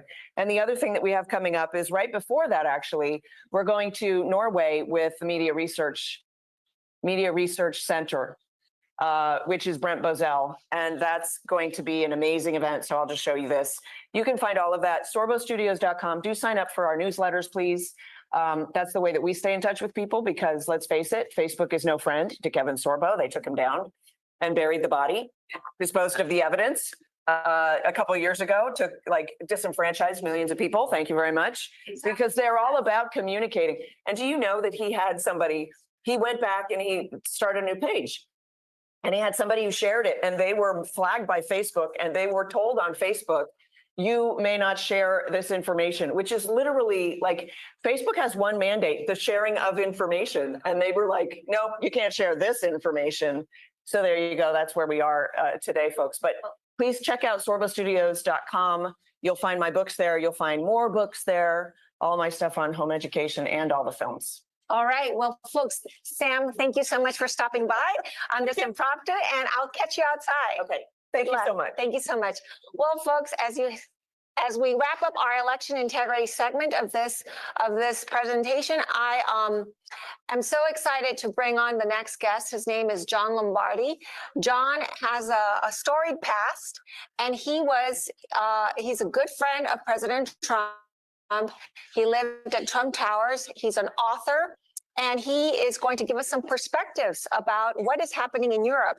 As I had mentioned before, with the debacle that we were able to observe live at the White House on Friday with President Trump playing the good dad, J.D. Vance playing the you need to say thank you, and President Zelensky walking away from what I, as an American, think it was a great possibility to start bringing peace to the Ukraine.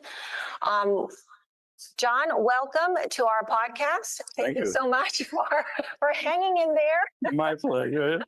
Patience is the virtue of the strong, as our president has demonstrated. Yes. So, yeah. Tell us a little bit about yourself, just quickly, and then let's just dive into the question that I have at hand.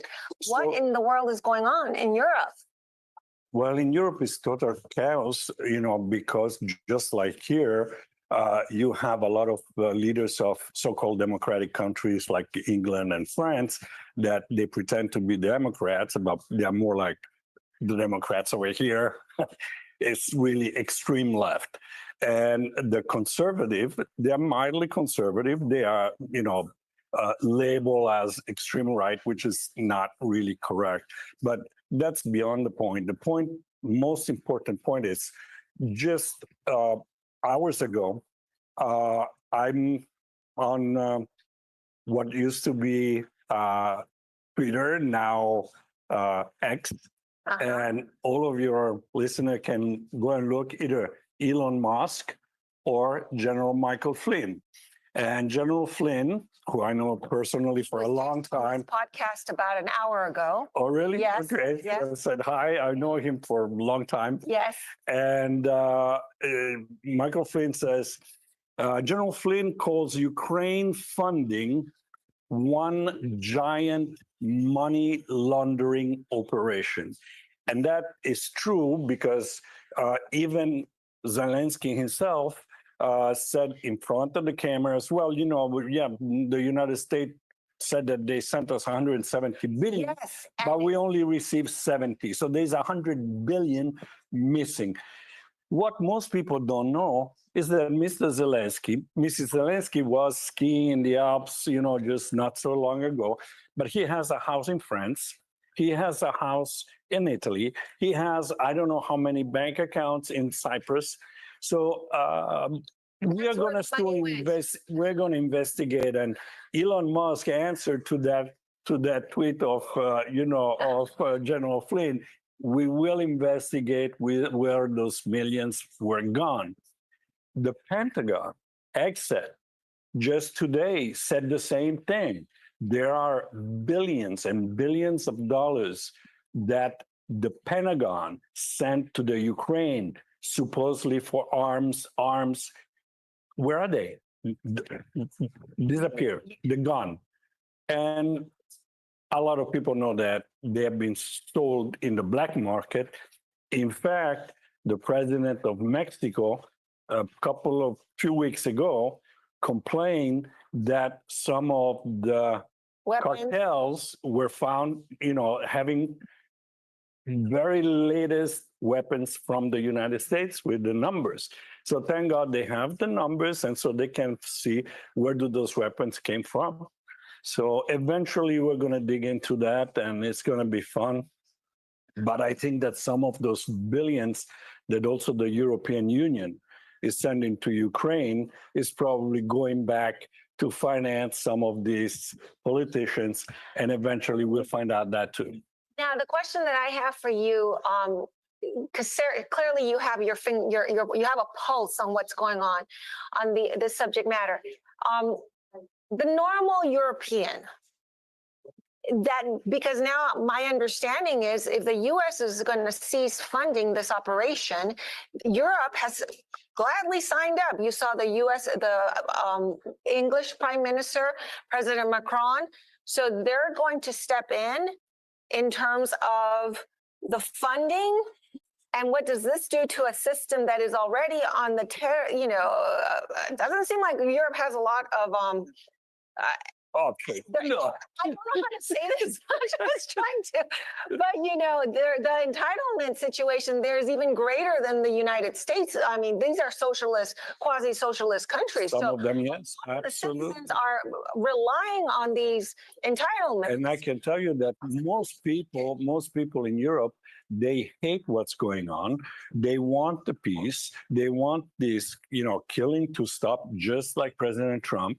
And he said it from the first moment. He said it actually way back in 2015. Stop the war, stop the killing, but it's not stopping because somebody is profiting from this. And you have, for example, in Italy, a very strong ally of not only the United States, but of President Trump. Giorgia Meloni, I was the prime minister. I was lucky enough to be at Mar-a-Lago when she came. I actually welcomed her. I'll have to ask you about that later on camera. And it was very fun. Marco Rubio, same thing. He understands what's going on in Europe. And as I said, some countries like Italy, Austria, hopefully Germany, definitely Hungary and President Orban, they understand what's really going on. And most of the citizens in those countries, they do want peace. They do want at least a ceasefire. Let's stop the killing. Let's start talking and let's go on. But obviously, there are people that have no interest in that. John, I could take the rest of the hour talking to you, but we have some other guests. So No problem. before One last thing. I wanted you to show your book. Talk to the audience about your book. I know that it was presented in Europe, and then you have maybe some other books. So just talk to the audience, and where can they find you? This one is The Value Matrix. It's you can find it on Amazon. There is The Value Matrix 1, there's The Value Matrix 2.0, and now I'm coming out with a 3.0. It had some review also from President Trump. It's definitely a very good book. But I want to tell your audience, you can check among the many something called Onyx, something called Queen 1776, and you will find there the actual very careful recording of the last minutes of the, let's say, interaction between Zelensky and first Vance and then President Trump.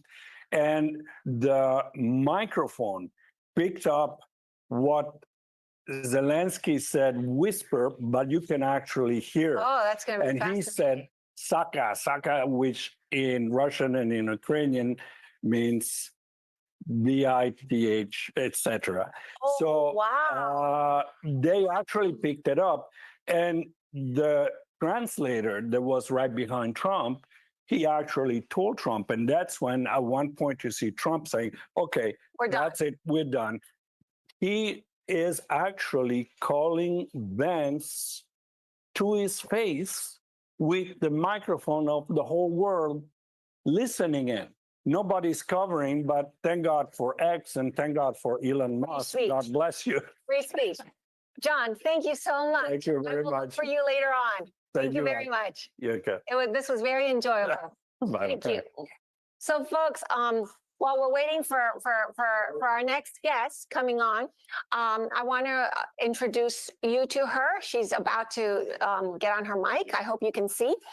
Actually, I have a bone in this fight. I just learned because Raven, who's going to be my next guest here, I'm her constituent. So Raven Harrison, welcome here to the Steve Stern podcast. And you can look at that camera. I'll look at this one.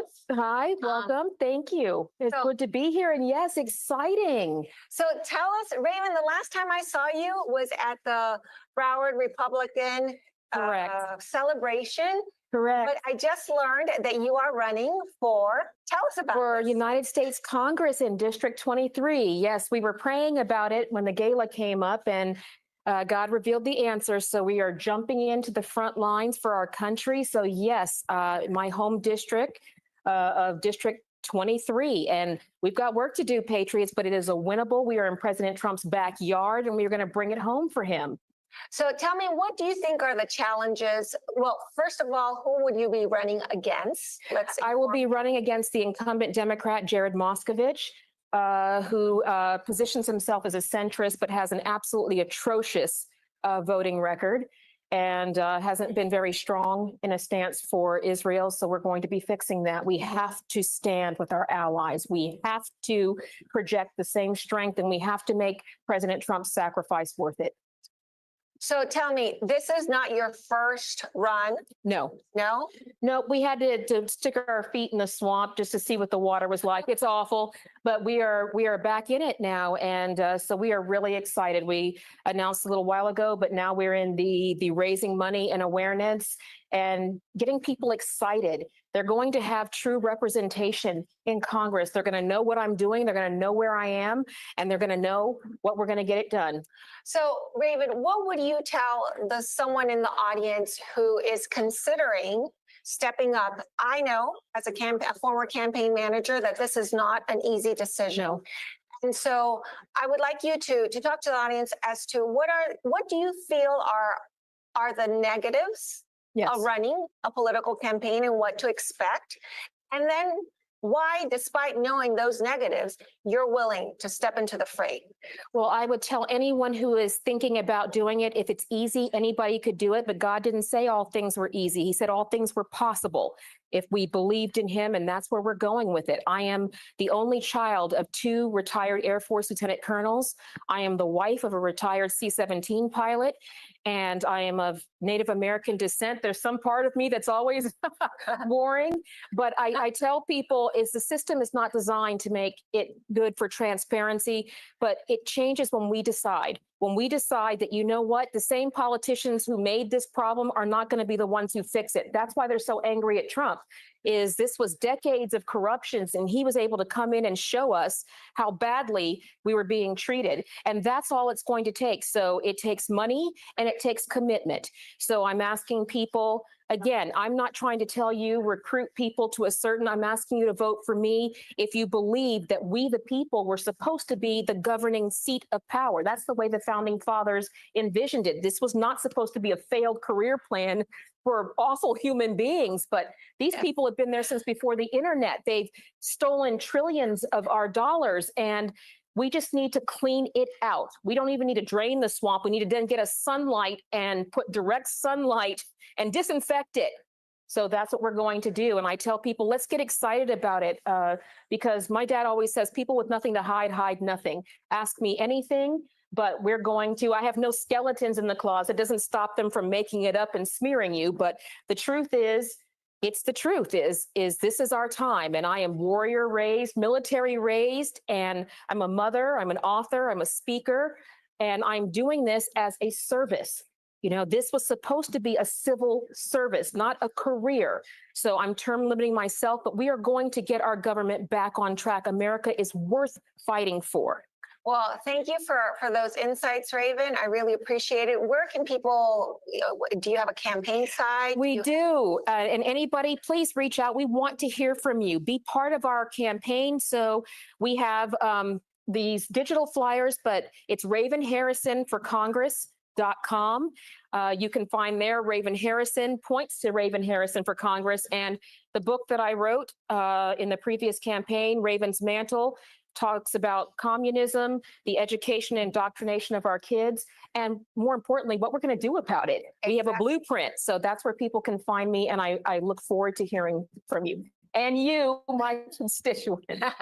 Well, thank you so much for coming on. I really appreciate this time with you. It's always exciting when a woman, with your background decides to step up. We know it's not going to be an easy fight, but you've got children, and if it's not now, then when, right? If we don't get it right, how can we expect them to? So we're going to hand it back to them the way we're supposed to. Thank you so much. Thank you very much. Thank you. All right, folks. Well, I am going to bring on a next guest here. This is like a buffet. You're going to get all kinds of backgrounds here. So my next guest coming on, Betty, please, is she comes from Guatemala. And I am here to ask her some very interesting questions as it pertains to USAID. So welcome, Betty. Can you put your microphone on? Yes. And as we were talking before we entered the space, I asked you, why Guatemala, and what would Guatemala have to do with the Republican Party of Florida? Well, hi, Debbie. Thank you so much for making time to talk to me. Well, the reason why we are, several of us from Guatemala are so interested in what's happening in the U.S., it's because our destinies and our backgrounds are intertwined. Guatemala is the #1 supplier for the child trafficking heinous network.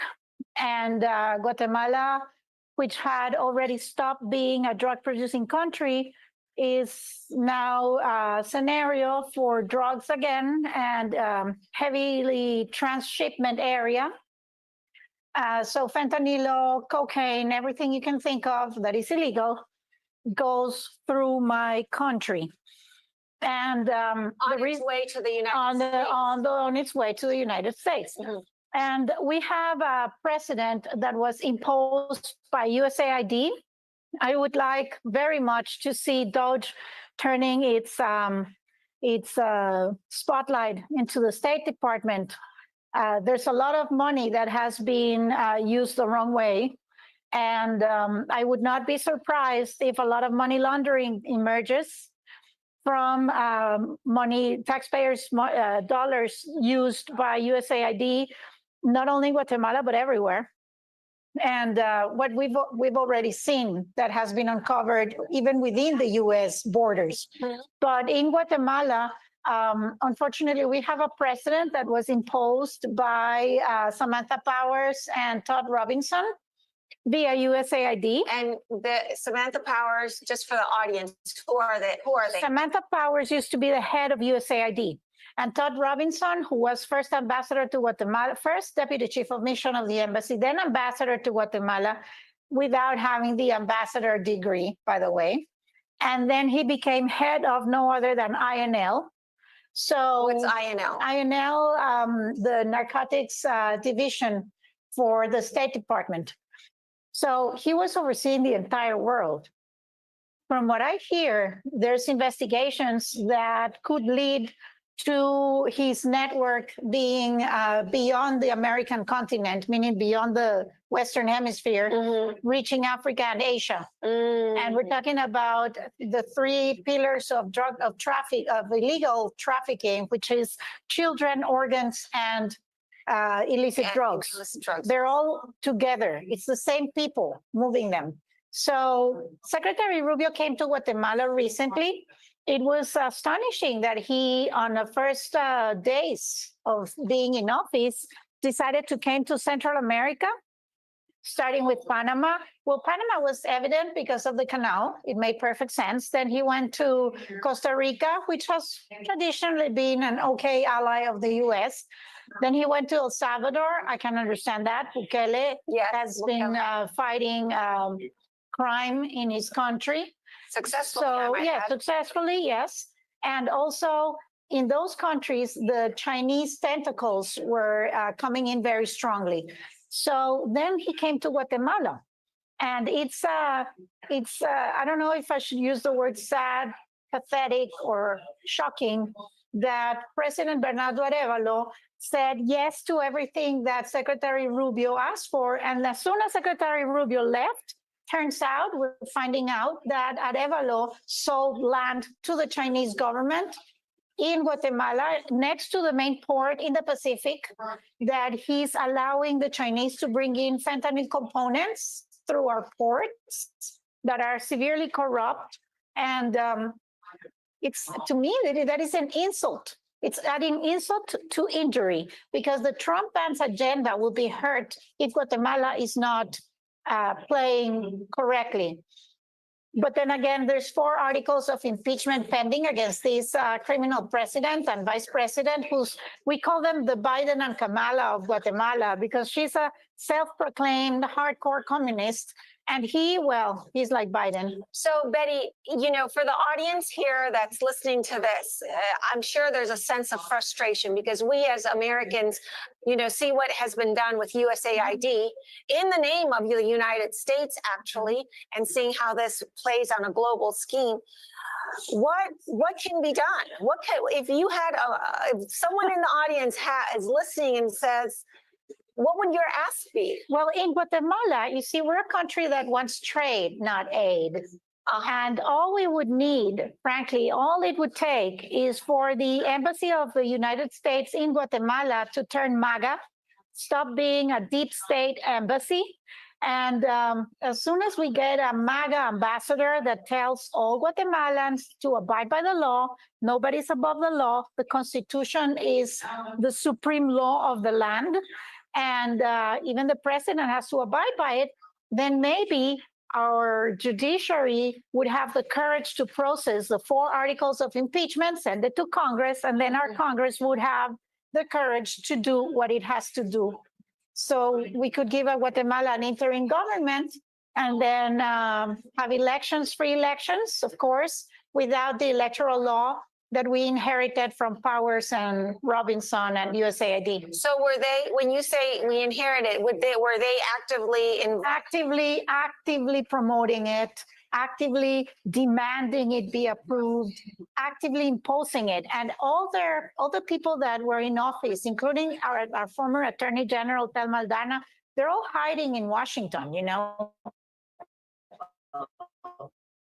They came to Washington, and even though there's Interpol arrest warrants against them, I don't know why they're not being upheld by Interpol, because these people are criminals and they need to be deported back to Guatemala. And all the money, they're by buying from Broward, USAID, which in turn is coming from the American taxpayer. Exactly. At the end of the day. Exactly. So, it's really quite astonishing as a United States citizen who really maybe 4 years ago was oblivious to all of this, to realize that we, the American citizen, is contributing to so many situations around the world where the own citizens of the country. Republican Party of Broward County. If you win that tournament, you can win up to $250 worth of Republican. See up on the phone. All of you home, the viewers at home, are well played. Roadmap for the left to take over the Western world, all the Judeo-Christian countries. And among the several pillars that they took academia. That's why they indoctrinated our children in the top universities. And they took the media, because that's the way to indoctrinate the masses, and so on and so forth. And here we are, well-crafted plan, executed. Yes. Well, Betty, I want to thank you for coming on. Thank you for your time. Thank you so much for answering these questions. And it was a pleasure talking to you. And I hope, folks, that, as we learn a little bit more about geopolitics, we see how important, again, it is for us to get involved at a local action, because this is what's going to help everybody around the world to come to the better future that we all aspire. Thank you. And now, folks, I am just going to transition to the activities that are happening on the conference here on the golf tournament. So thank Here to sing Unreserved Love is Mandy Champ.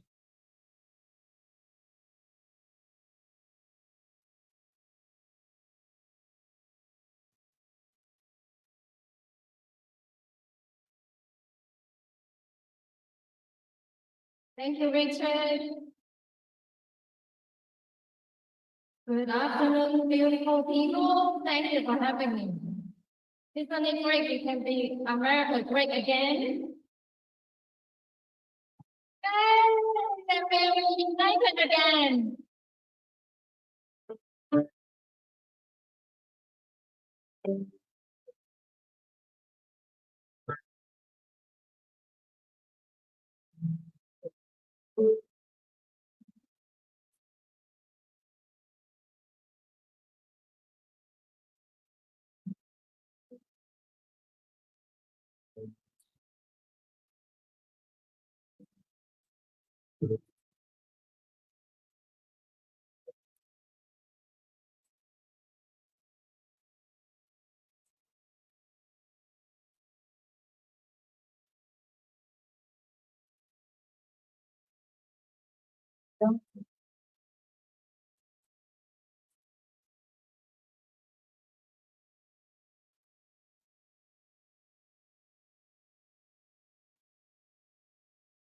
Hey,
hey,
Thank you. God bless you all. Trust God continue to bless America.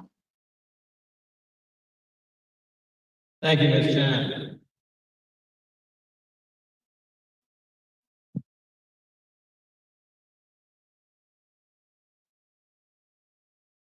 I'd like to take a minute to recognize some of our current and former Broward Republican elected and party officials, as well as those that are currently running for office in the room here today.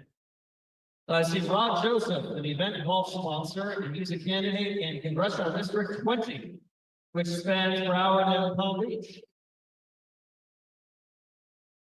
Ms. Raven Harrison, she's a candidate in Congressional District 23.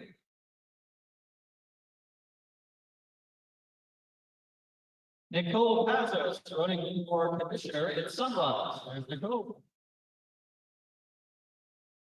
Dan Smariglio, candidate for senator in Maine. Dan, where's Dan? In the back.